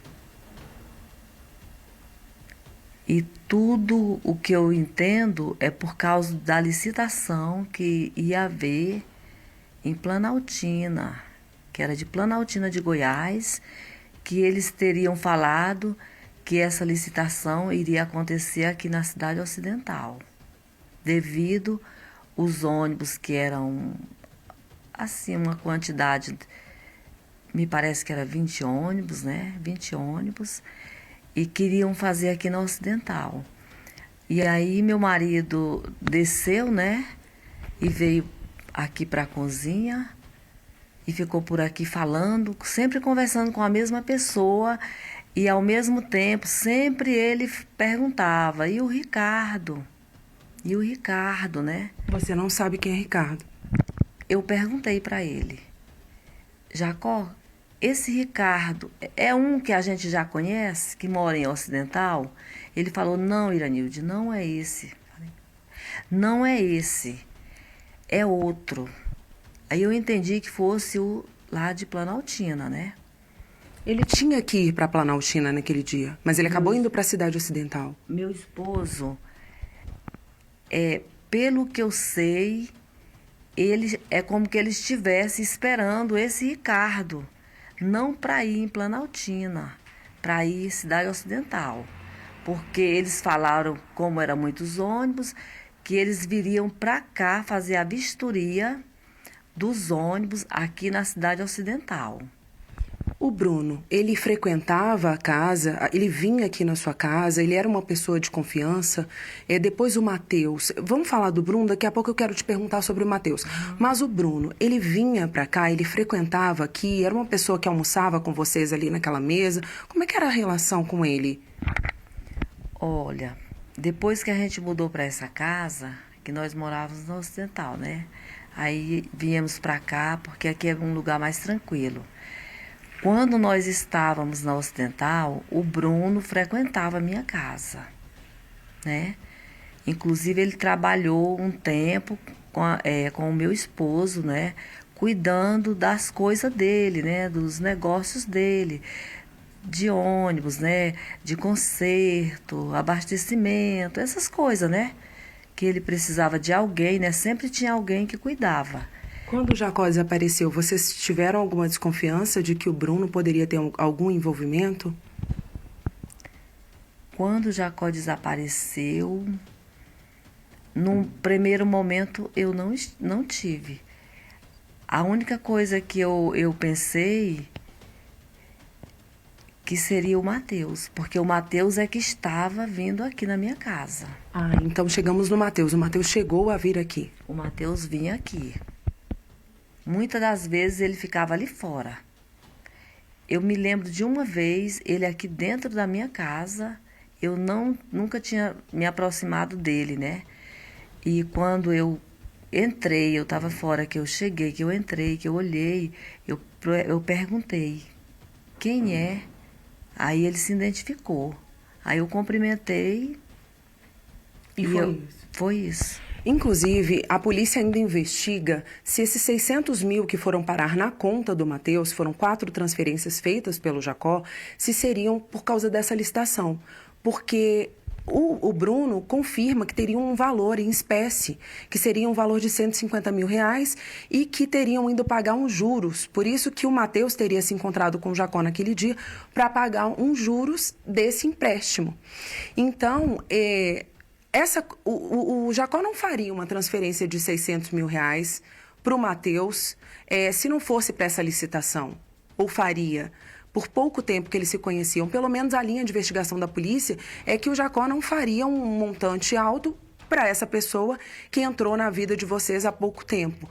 Inclusive porque também a polícia descobriu que o Matheus, sim, inclusive a polícia pede ajuda, está na nossa tela aí no SBT, a foto dele, você pode fazer essa denúncia sem se identificar.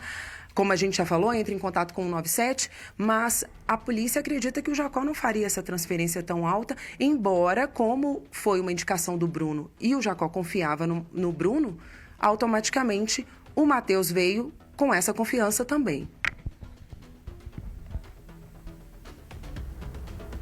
Eu nem estou sabendo responder isso.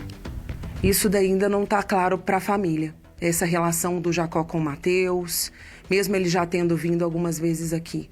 Eu não vou perguntar muito sobre o Matheus, não. Vamos falar mais dessa sua relação com o seu esposo, né? De quando vocês acabaram descobrindo e quando descobriram que o corpo estava enterrado justamente na chácara onde o Bruno era dono. Aí sim veio aquele start de que poderia ter sido ele, ou ainda assim vocês continuaram sem nenhuma desconfiança? Desde o início, quando o carro parou aqui da minha porta, que meu esposo estava conversando com uma pessoa e sempre procurava por aquela pessoa que eu falei que era Ricardo, né? Sim. Que para mim seria alguém que viria de Planaltina para resolver o problema da licitação, né? Que sempre vem alguém de fora que faz essa vistoria, aliás, não é licitação. A licitação já tinha sido feita. Era a vistoria dos ônibus. Quando o carro parou aí, para mim, na minha mente, era o Matheus que estava aí. Porque ele não iria entrar num carro de uma pessoa que ele não conhecia. Porque a gente tem carro, né? Então ele não iria entrar. E ele rapidamente, aqui próximo à mesa, aqui na sala, ele falava assim: já tô indo, bem rápido, né? Ele falava assim com muita pressa. O delegado disse que no mesmo dia do desaparecimento foi feita a notícia do desaparecimento dele na delegacia também, lá na cidade ocidental. O que a família acha? Por que o Jacó morreu? Por que mataram o Jacó? Como você havia me perguntado sobre a quantia, né, que o Jacó teria sido passado para a conta do Matheus, né? Essa quantia realmente foi passada. Eu não respondi àquela hora porque Deu um branco. Deu um branco. Mas realmente foi passado, isso é comprovado. Será que foi por esse dinheiro? Isso é fato. Eu entendo que tem a ver com o dinheiro. Com o dinheiro. O delegado também disse que o Jacó era uma pessoa muito querida e que a água é só um minuto. O que o Jacó era uma pessoa muito querida e que, inclusive, não teria algum tipo de desavença com alguém, algum tipo de distrato com algum tipo de desavença com alguém e que realmente a motivação pode ser mesmo patrimonial. Vocês não descartam essa hipótese? Não descarto. Eu entendo que foi devido a esse problema, né, da licitação. Da licitação? E desse dinheiro. Eu acho que tem tudo a ver com esse dinheiro. Você já processou esse momento? Está sendo tão intenso. Como é que está sendo viver esses dias sem o Jacó? Como é que você vê os seus dias daqui para frente sem ele? Inclusive, vocês iam fazer uma viagem juntos. Eu sei que ainda está tudo muito à flor da pele, como eu falei, mas como é que está sendo os dias sem o Jacó?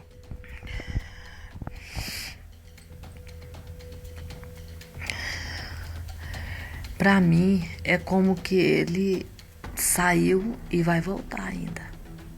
Eu não processei isso ainda. Até porque eu não vi o corpo, né? A gente não pôde ver o corpo, porque estava em estado de decomposição, né? Eu só vi o caixão, né? Fui ao velório. E na minha mente, eu ainda não processei isso. Para mim, ele vai voltar. Vai entrar por aquela porta? Vai entrar pelaquela porta. Porque eu nunca aceitei, né? Sempre eu esperei que ele viria, que ele ia chegar aqui vivo, não morto.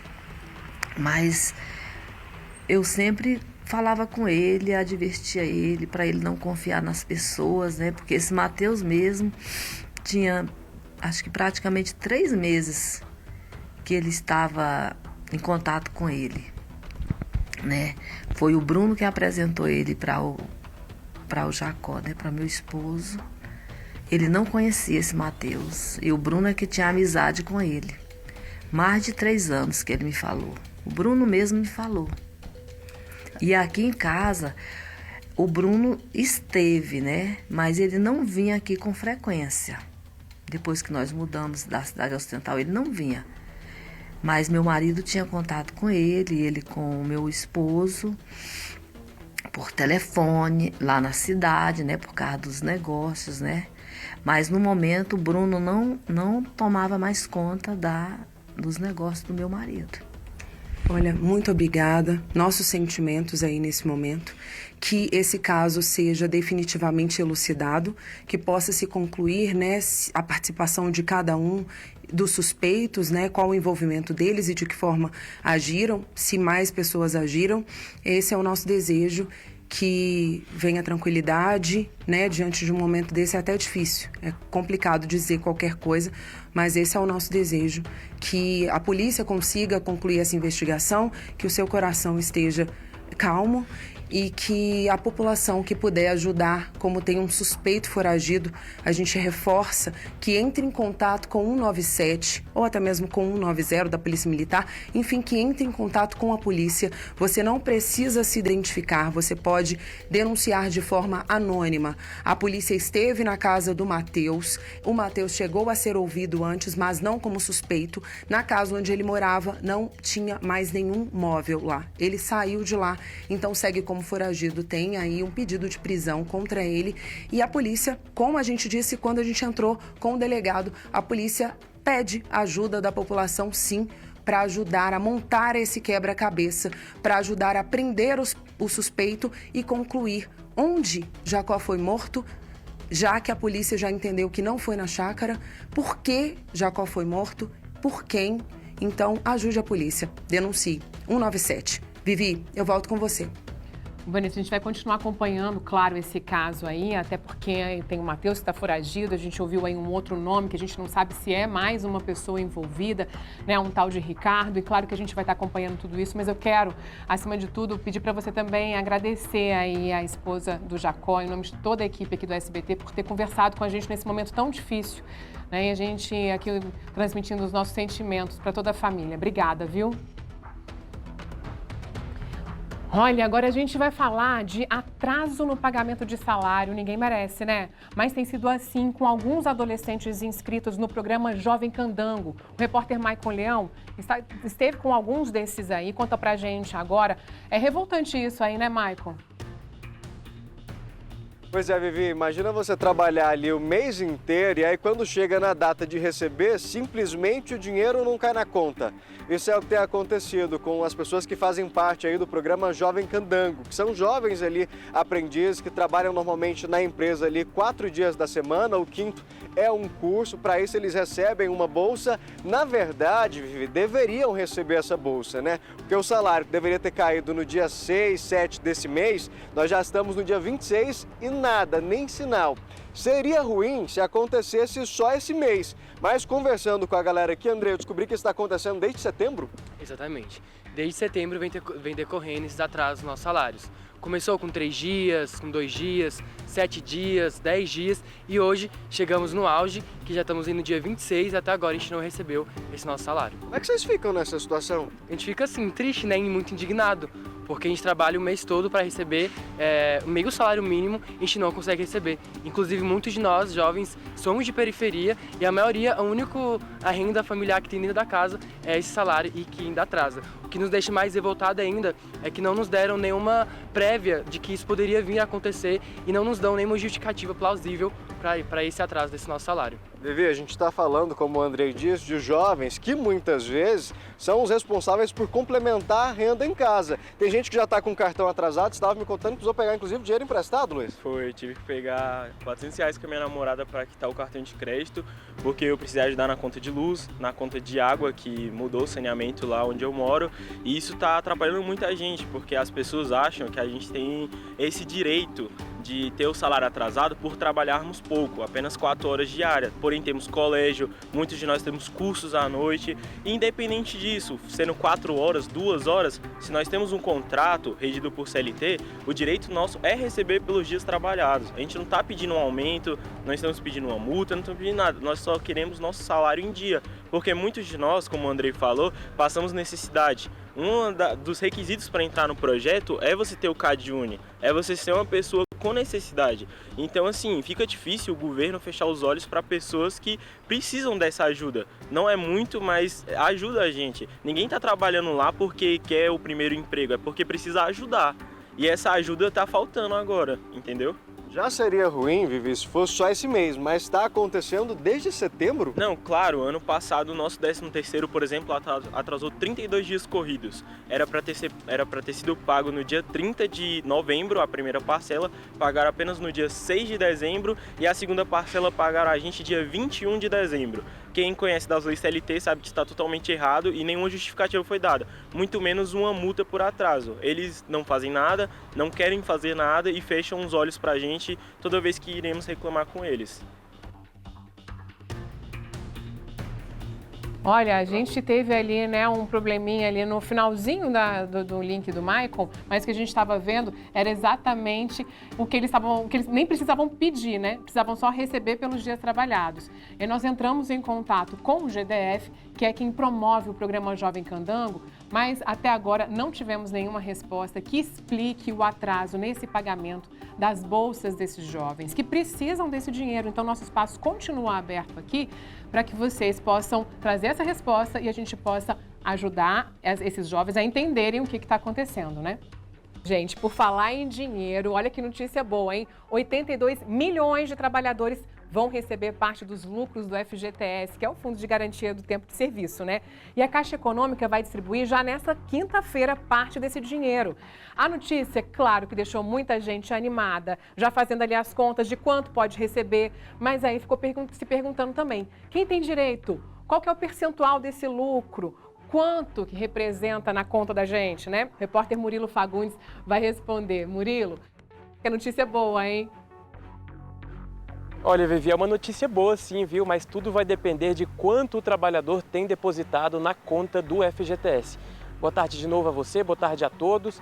O que acontece? A Caixa Econômica Federal decidiu distribuir parte do lucro que o FGTS teve em 2022 para os trabalhadores.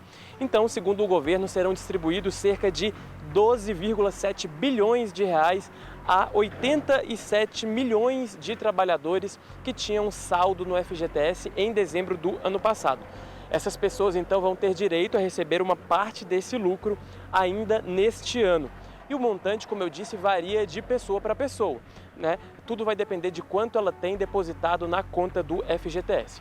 Todos os trabalhadores vão ter direito a uma parcela de 0,02% do valor depositado em 31 de dezembro do ano passado. Mas esse valor pode ser sacado imediatamente? Não.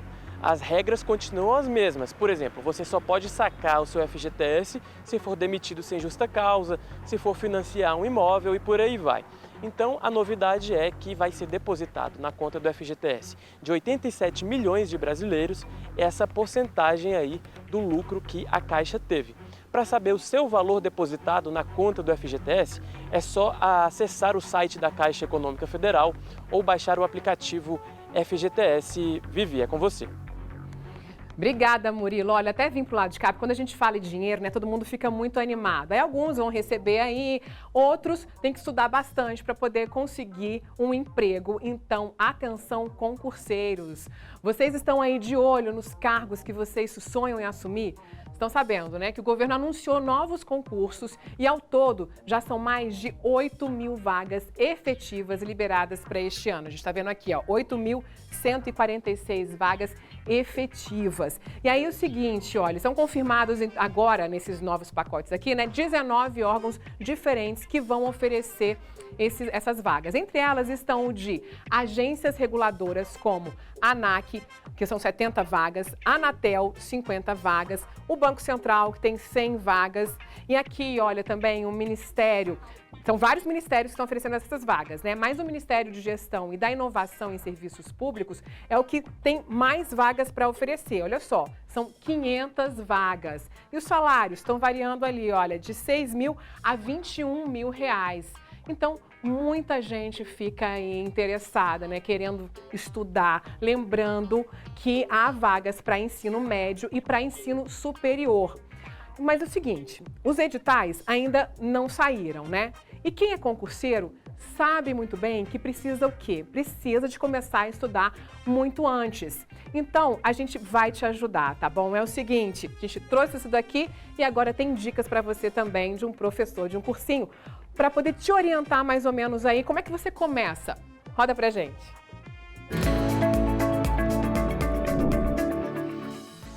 Existem matérias que são comuns a esses concursos. Então a pessoa escolhe uma linha de ação e fala, ó, eu vou optar aqui por fazer os concursos dos ministérios. Então ele vai pegar matérias que são comuns em todos esses concursos de ministérios, para quando vir aparecer o edital do concurso, ele poder só, né, aparar as arestas, aquelas matérias diferentes, tal, aquelas coisas mais específicas para poder fazer as provas. Como organizar os estudos? Se ele pegar vários editais ao mesmo tempo, ele mesmo vai ficar perdido do que ele vai priorizar, o que ele não vai priorizar, quais matérias são as mais importantes. Então o que ele tem que fazer? Tem que fazer o seguinte, ele pega um edital, que vai ser ali o foco dele. Eu vou estudar para essa prova aqui. O que não impede que ele faça outras provas que tenham matérias parecidas. Então, ele vai pegar um ministério. Ministério X, esse aqui é o que eu vou estudar. Pronto. Agora, apareceu outro ministério, posso fazer essa prova? Posso fazer. Apareceu esse aqui, vou fazendo, que são matérias parecidas. Ou no caso das agências. Então, ele escolhe uma agência específica para o foco dele e não impede que ele vá fazendo outras provas de agências também parecidas. Né? Agora, escolher vários editais, aí vai ser um problema. Qual conteúdo estudar já?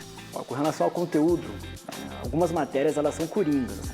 Então, em todas as provas tem as mesmas matérias. Por exemplo, português tem todas as matérias, informática tem vindo em todas as matérias, direito constitucional e principalmente nessas áreas todas que a gente mencionou, direito administrativo, vai vir em peso nessas matérias. Então, em menor das hipóteses, o que tem que fazer? Pelo menos essas matérias já começa a estudar, porque com certeza elas vão estar na tua prova. Aí, a partir do momento que o edital aparecer e trouxer lá as nuances específicas, ó, essa matéria aqui diferente, isso aqui, aí vai complementando. Agora, para começar a adiantar, português, informática, constitucional e administrativo é um bom início. Quanto tempo de estudo é necessário? Não tem uma regra de bolo, né, uma receita assim, olha, tem que estudar tanto tempo para passar. O ideal é o quanto antes, melhor. Então, quem não está estudando ainda, viu a notícia dessa, acho que agora é uma hora boa, é uma dica, né? Se eu fosse essas pessoas, eu começaria agora.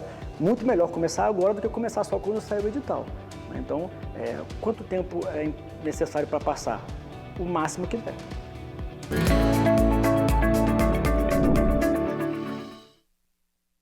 Então aproveita, já começa. A gente costuma brincar, né, que tem que esquentar a cadeira. Vamos trocar de assunto aqui. Olha só, gente, um incêndio assustou os agentes do pavilhão da Unidade de Internação de São Sebastião. Segundo os bombeiros, as chamas começaram em 2 celas diferentes.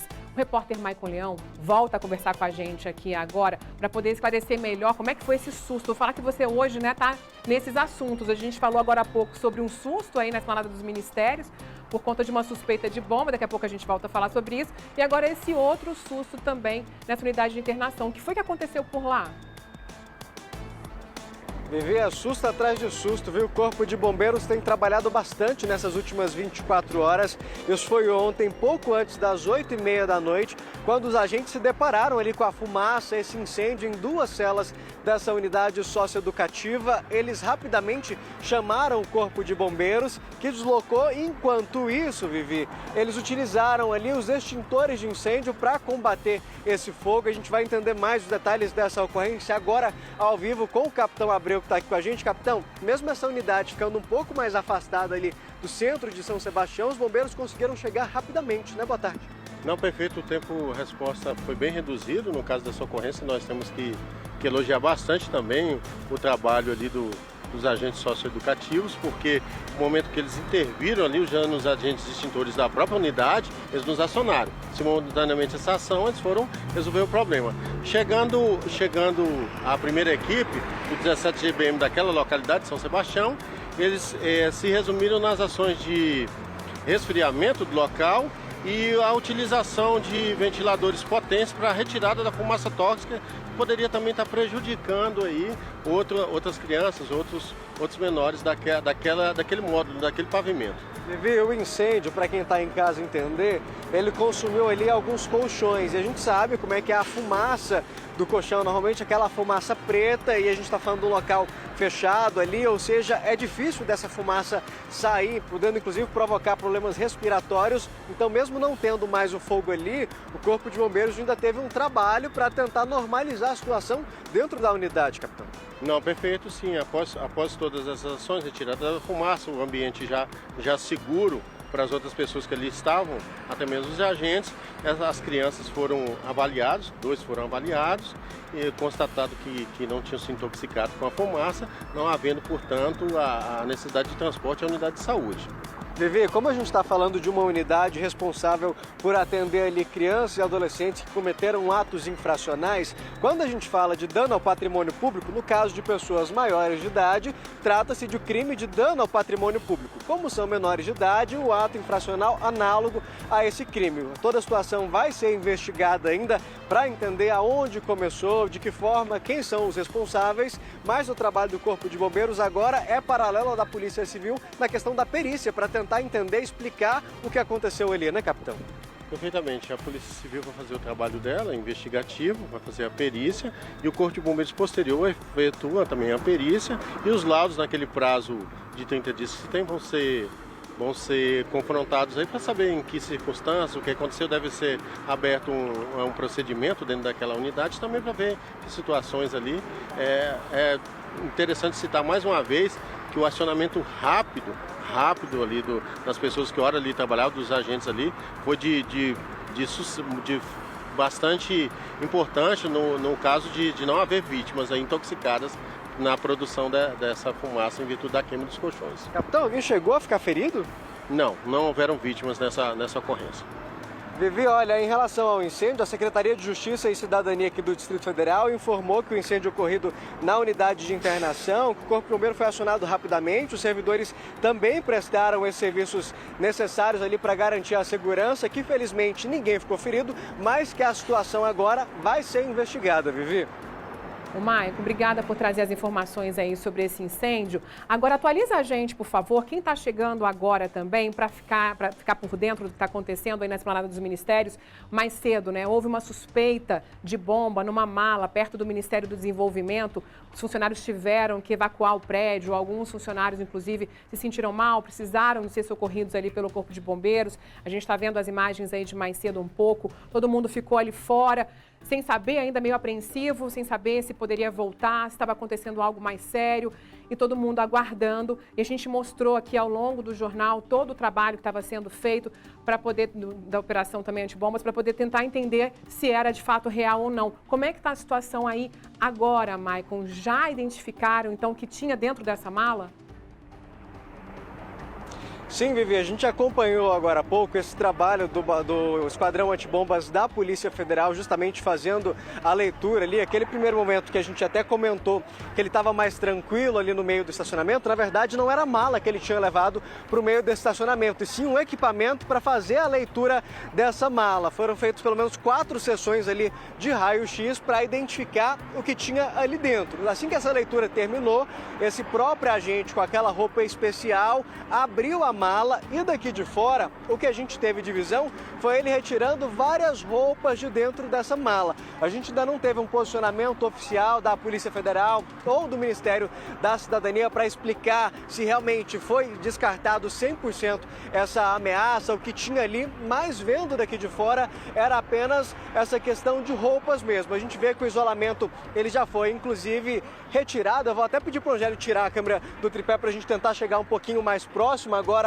que o isolamento e até mesmo aquela interdição, Vivi, que a gente tinha mostrado aqui para o acesso da L2, ela já não existe mais. Os agentes que estavam aqui limitando o acesso das pessoas também já deixaram aqui o local, mas a gente ainda percebe o Esquadrão Antibomba trabalhando ali perto dessa mala. A gente vai conseguir chegar bem pertinho agora para mostrar de longe. O que a gente conseguiu ver foram apenas algumas roupas sendo retiradas. Pode passar aqui, Angela, a gente vai atravessar justamente para chegar um pouquinho mais perto e mostrar para o nosso telespectador, Vivi. Os agentes ainda estão lá analisando, vasculhando, mas pela leitura do raio-x já não tinha mais nada de perigo, tanto que a gente consegue passar aqui tranquilamente. As pessoas que antes precisavam dar a volta pelo lado de lá da L2 agora podem chegar mais perto e a gente vê ali o agente já sem a roupa especial vasculhando ali essa mala. Lembrando que agora toda essa situação ela vai ser investigada pela polícia. Realmente foi esquecido ou se foi algo para gerar pânico, para gerar caos. Lembrando que esse aqui, Vivi, é o ministério onde trabalha o vice-presidente da República. Gente chegando aqui mais perto para mostrar um pouquinho para quem está em casa. Olha lá, várias roupas e o trabalho continua, viu, Vivi? Mas a priori, sem risco de bomba, viu? Ô, Maicon, obrigada, viu? Eu quero te dizer que seu condicionamento físico está ótimo, viu? Porque você aí deu uma carreira até chegar aí. Vai faltando até um pouco de fôlego, né? Mas tudo isso para mostrar para a gente, porque a gente, onde está a notícia, a gente está lá. E para mostrar para a gente aí bem de pertinho, então, o resultado dessa operação, essa mala, então, aí que foi aberta, cheia de roupas, mas que trouxe realmente aí um susto. Foi um momento ali de tensão para quem estava ali por perto, né? Como você disse, o Ministério também, que é onde trabalha o vice-presidente. Claro que é sempre importante ter essa operação também, apesar de todo o tumulto que acaba causando, mas é melhor prevenir, né? A gente ter certeza do que está acontecendo por aí. Obrigada, viu, Maicon? E olha, agora a gente vai para o intervalo, mas é rapidinho. Continua comigo, eu já volto, a gente não tem que conversar muito, viu? Até já.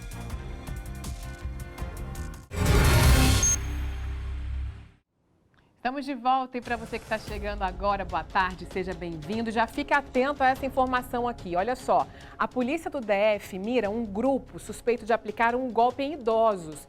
Eles enganavam os idosos em caixas eletrônicos.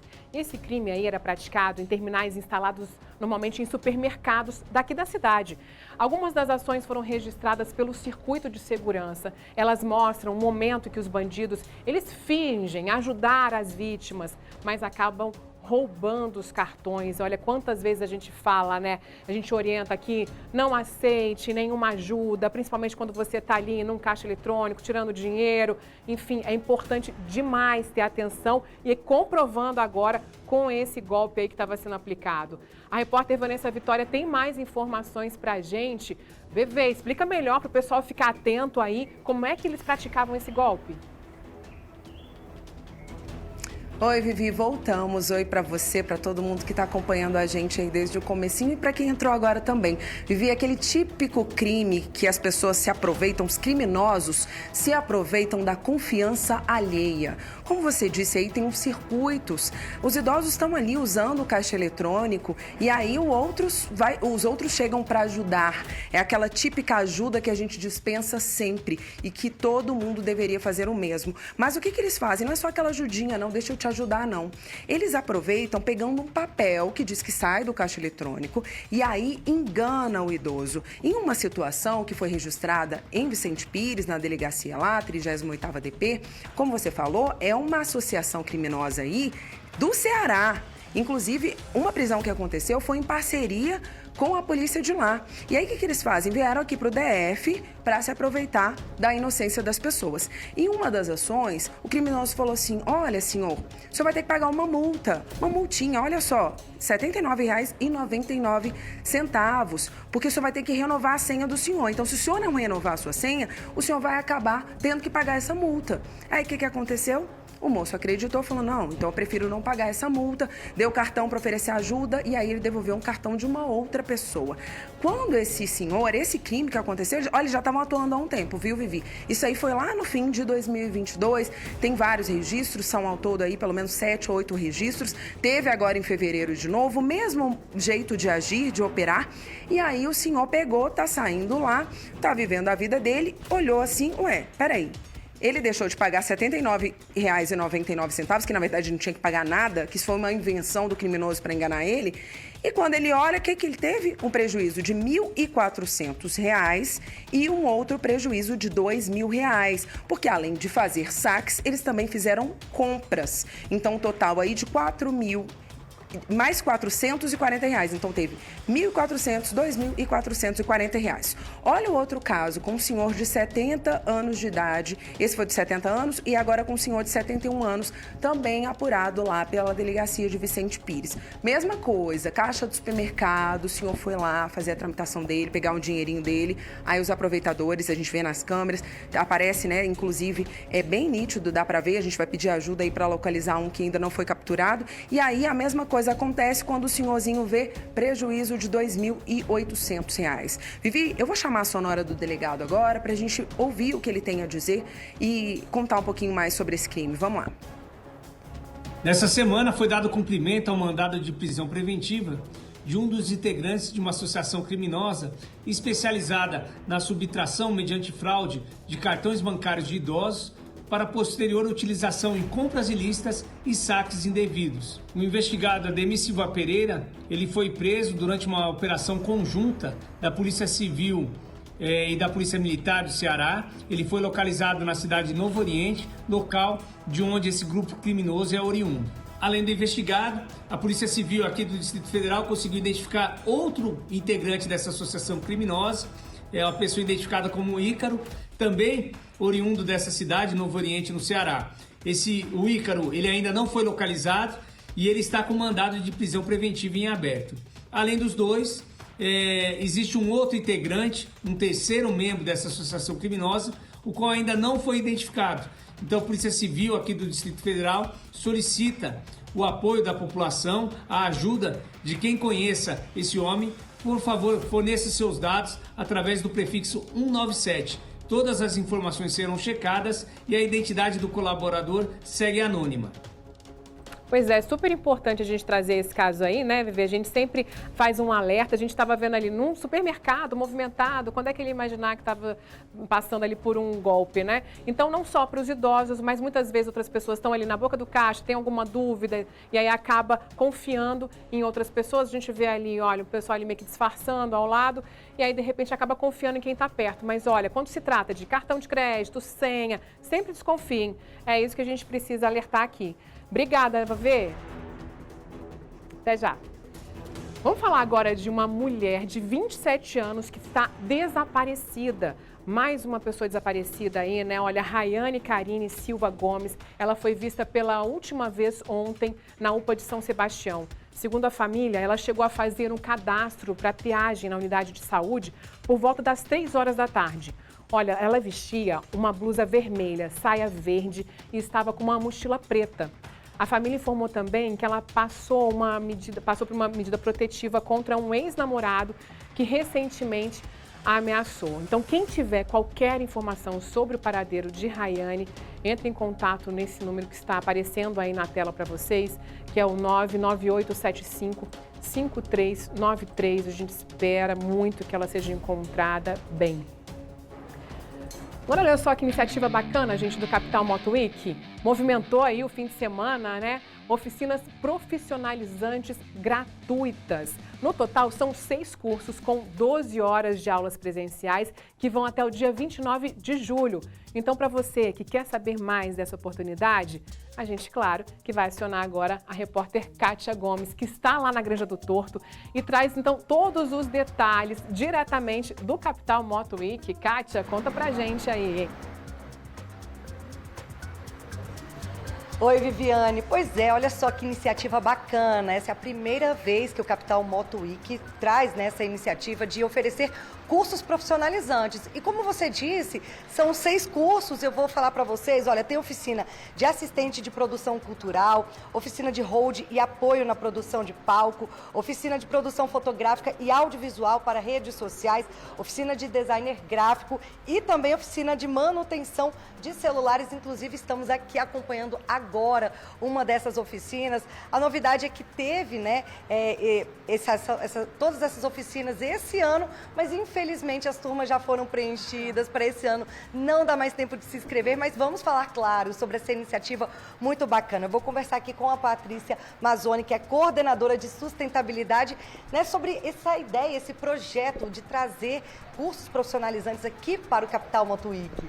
Boa tarde a todos. Essa é uma super alegria esse ano. O Capital Moto Week, dentre as ações de sustentabilidade e legados sociais que a gente faz, Kátia, a gente estreou a Academia de Produção Inteligente. O que é a academia? A gente entendeu que a gente precisava capacitar a cadeia produtiva de eventos, né? Tanto para atender as necessidades do festival e também para atender necessidades da própria comunidade da Granja. Então, esse ano, em parceria com a Prefeitura Comunitária da Granja do Torto, a ONG Programando o Futuro e a Jovens de Expressão e o Instituto BRB, a gente ofertou essas 6 oficinas que você falou aqui para a comunidade. Qual que é a ideia? Os alunos saírem daqui já com um ofício. Elas são teóricas, mas muito práticas. A ideia é que eles já saiam daqui oferecendo serviço, seja de manutenção de celular, de computador. Os de produção tem muito a ver com a Granja, tem muito evento que é realizado na Granja do Torto, para além do Moto Week. A gente diz que isso é uma ação de impacto e legado social que é para além dos alambrados do Capital Moto Week. Não, muito bacana. E olha, gente, o Duda Rock, que vocês já conhecem, é o nosso embaixador do bem no SBT, está aqui como embaixador social, né? Mais aí uma iniciativa bacana, Duda, que você está à frente. É muito legal dar oportunidade para quem está precisando de um curso profissionalizante, né, fazer essas oficinas. Com certeza, como a Patrícia bem representou. Primeiro, desculpa, boa tarde pessoal do estúdio, pessoal de casa. Como a Patrícia falou, o nome é Sustentabilidade e Legado. O evento vai acontecer, ele encerra agora dia 29, mas o que fica para a comunidade, para a nossa cidade depois que isso acontece? Então, essa turma tem mais de 50 pessoas se capacitando, prontas para entrar no mercado de trabalho. E isso hoje, a gente está no dia 24, 25, 26, de segunda a hoje, paralelas às oficinas, a gente está recebendo mais de 800 crianças de comunidades do nosso Distrito Federal, mais de 1.300 pessoas que a gente vem para receber, dando essas oficinas e outros cursos que acontecem lá. Isso aqui é materialização. Isso aqui é a união de 3 parcerias: Capital Moto Week, Instituto Barba na Rua e Programando o Futuro. Quando a gente se une pensando no próximo, é isso que acontece. Pessoas se capacitando, já prontas para integrar o mercado de trabalho. O que me chamou a atenção é que muitas mulheres fazendo, né, oficinas de manutenção de celulares. É um diferencial também. Inclusive, a própria instrutora é uma mulher também. Com certeza, isso faz parte. Quando a gente pensa em transformação, não tem limite. Então não adianta falar vai ter o curso já seria incrível, mas não basta isso. Tem que ser um curso que causa impacto, que deixa seu legado. Se puder, quanto mais alunas para a gente conseguir dar mais inserção, para conseguir potencializar ainda mais um curso que é majoritariamente masculino e que agora vem ganhando não só espaço, como tendo uma instrutora que pode incentivar e trazer cada vez mais voz e espaço para mulheres a esse mercado, né? Duda, inclusive eu estava conversando ali com a Ayrton, vou pedir para o Magno me acompanhar aqui, que o Ayrton Rocha, ele está fazendo aqui esse curso, mas ele também está fazendo um outro curso, né, uma outra oficina. Vou conversar aqui com ele. Ayrton, tudo bom? Tudo bem? Você está fazendo aqui no momento, né, oficina de manutenção de aparelho celular. Além disso, você está fazendo outra oficina, qual que é? E qual que é a importância dessas oficinas para você? É muito importante para mim, para toda a comunidade, né, poder estar tendo a oportunidade de aprender um pouco mais a manutenção de celular. Eu sempre quis também aprender um pouco mais sobre design gráfico, né? Eu já trabalhava na área, mas eu não tinha a experiência, né? Esse de agora de manutenção de celular eu estou fazendo mais para eu aprender um pouco, ter uma noção mais básica, né? Saber um pouco mais do componente, uma placa, como é que solda, essas coisas assim, são bem importantes. Assim. Além desse, qual é o outro que você está fazendo? Estou fazendo um curso de design gráfico pela manhã, né? Também já aprendi uma noção boa.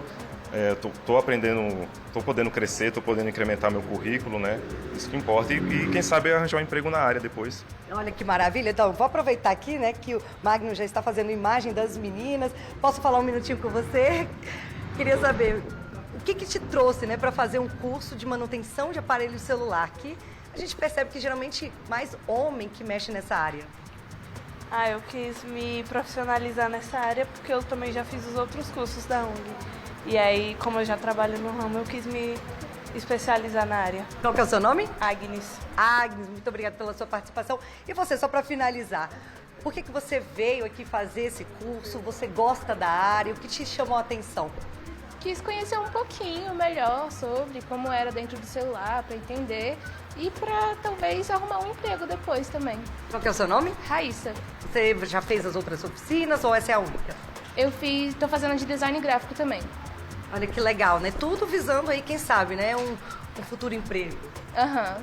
Tá ótimo, então. Muito obrigada pela participação. Agora, antes de finalizar, vou conversar, então, aqui novamente com a Patrícia e com o Duda, para saber, ano que vem deve ter mais, né? Quem tiver aí na expectativa, me conta. Com certeza, Kátia. A ideia é ampliar, né? Ampliar, inclusive, não só para os moradores da Granja do Torto. E a oferta de outros temas também. Esse ano a gente inaugurou com esses 6 temas, 3 para a área de produção de evento e 3 que não necessariamente são, mas são demandas de mercado. E cada vez mais a gente tem esse olhar sensível para as demandas de capacitação profissional da Granja para conectar os grandes eventos que acontecem. Duda, fica aí sobre a importância, né, social, para finalizar. Com certeza. Sabe que se eu estou na tela do SBT como embaixador do bem é para falar de solidariedade, falar de transformação e que isso seja replicado, que a gente possa causar cada vez mais impacto, não só aqui na comunidade, mas em todo o nosso quadradinho. Muito obrigada, viu? Então é isso, Vivi. Eu volto com você no estúdio. Que boa notícia, né? Que eles estão pensando em ampliar também, Kátia, para que outras pessoas tenham essa oportunidade, né? Obrigada e um beijo no Duda aí também, que é nosso parceiro. Tchau, beijo. E olha só, agora há pouco nós mostramos a situação de quem participa do programa Jovem Candango e estava sem receber a Bolsa Auxílio. E a gente falou que o nosso espaço estaria aberto aqui também para que o governo explicasse o que estava acontecendo. Bom, a Secretaria de Família e Juventude acabou de enviar uma nota para a nossa produção informando que os pagamentos serão realizados até a próxima sexta-feira, dia 28. A gente vai ficar de olho. Que bom, tomara que dê tudo certo. E aí eu aproveito para te convidar para fazer como eles procuraram a gente também para poder ajudar, né, de alguma forma, e aí, se Deus quiser, vai ajudar. A gente te passa aqui o nosso contato. Já salvou no seu celular? 996232421. Anota aí para você passar para a gente qualquer sugestão de reportagem, manda uma mensagem. Se você prefere pelas redes sociais, então você pode mandar também mensagem para a gente lá no @SBT Brasília. Aproveita e segue a gente por lá, que tem várias informações importantes do seu dia a dia, tá bom? Vamos pro intervalo, mas é bem rapidinho. Tempo de tomar uma água e voltar. Eu te espero pra gente conversar mais um pouquinho. Até já. Agora, olha só, um projeto tem mudado a vida de pessoas com deficiência visual e que gostam de atividade física. Veja só. Você já imaginou ser os olhos de alguém? Essa é a ideia da 6ª edição da Corrida de Olho na Saúde, que vai acontecer no dia 5 de agosto. Desde que foi criada, a corrida tem um pelotão exclusivo para pessoas com deficiência visual. Mas para que esse grupo continue participando das edições, os organizadores fazem um convite à população. Ser a visão dos atletas. Mas aí você pode estar se perguntando, para me voluntariar, eu preciso ser atleta? Ter experiência com corridas? Não, fica tranquilo. Porque você só precisa de uma coisa, ter disponibilidade para os treinos que acontecem aqui no Parque da Cidade, todo domingo pela manhã. O Marcos Antônio tem baixa visão, vai participar da corrida em agosto e explica como funciona. A gente usa essa guia de cego para a corrida, então a gente coloca para poder fazer a movimentação, que os dois têm que andar sincronizados, tanto na caminhada quanto na corrida, dizendo, ó, tem pessoas aqui, a gente vai para a esquerda. Então tem sempre que haver essa comunicação. O Roberto já praticava corrida e por acaso conheceu os laranjinhas, como são conhecidos atletas. Me colocaram no grupo de WhatsApp e falaram assim, olha, é uma guia, aqui é uma situação de corrida de deficiente visual e aqui tem a participação de um guia. Você não quer ser o guia? Já faz parte aí do meu domingo.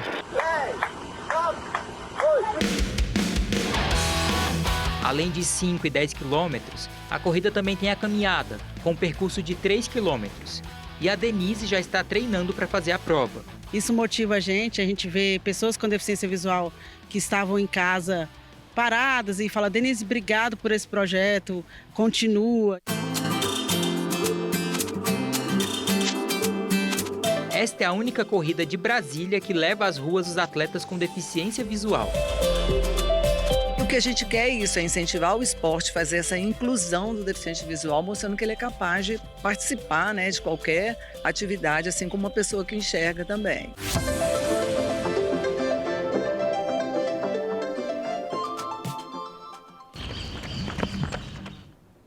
Que legal, hein? A corrida vai ser no dia 5 de agosto, sábado, em frente ao Palácio do Buriti. E quer ser um guia nessa corrida também? É só ligar nesse número que está aí na tela. Muito obrigada pela companhia. Por hoje é isso. Amanhã eu te espero. Uma ótima tarde e fica com o SBT Esporte Brasília. Beijo!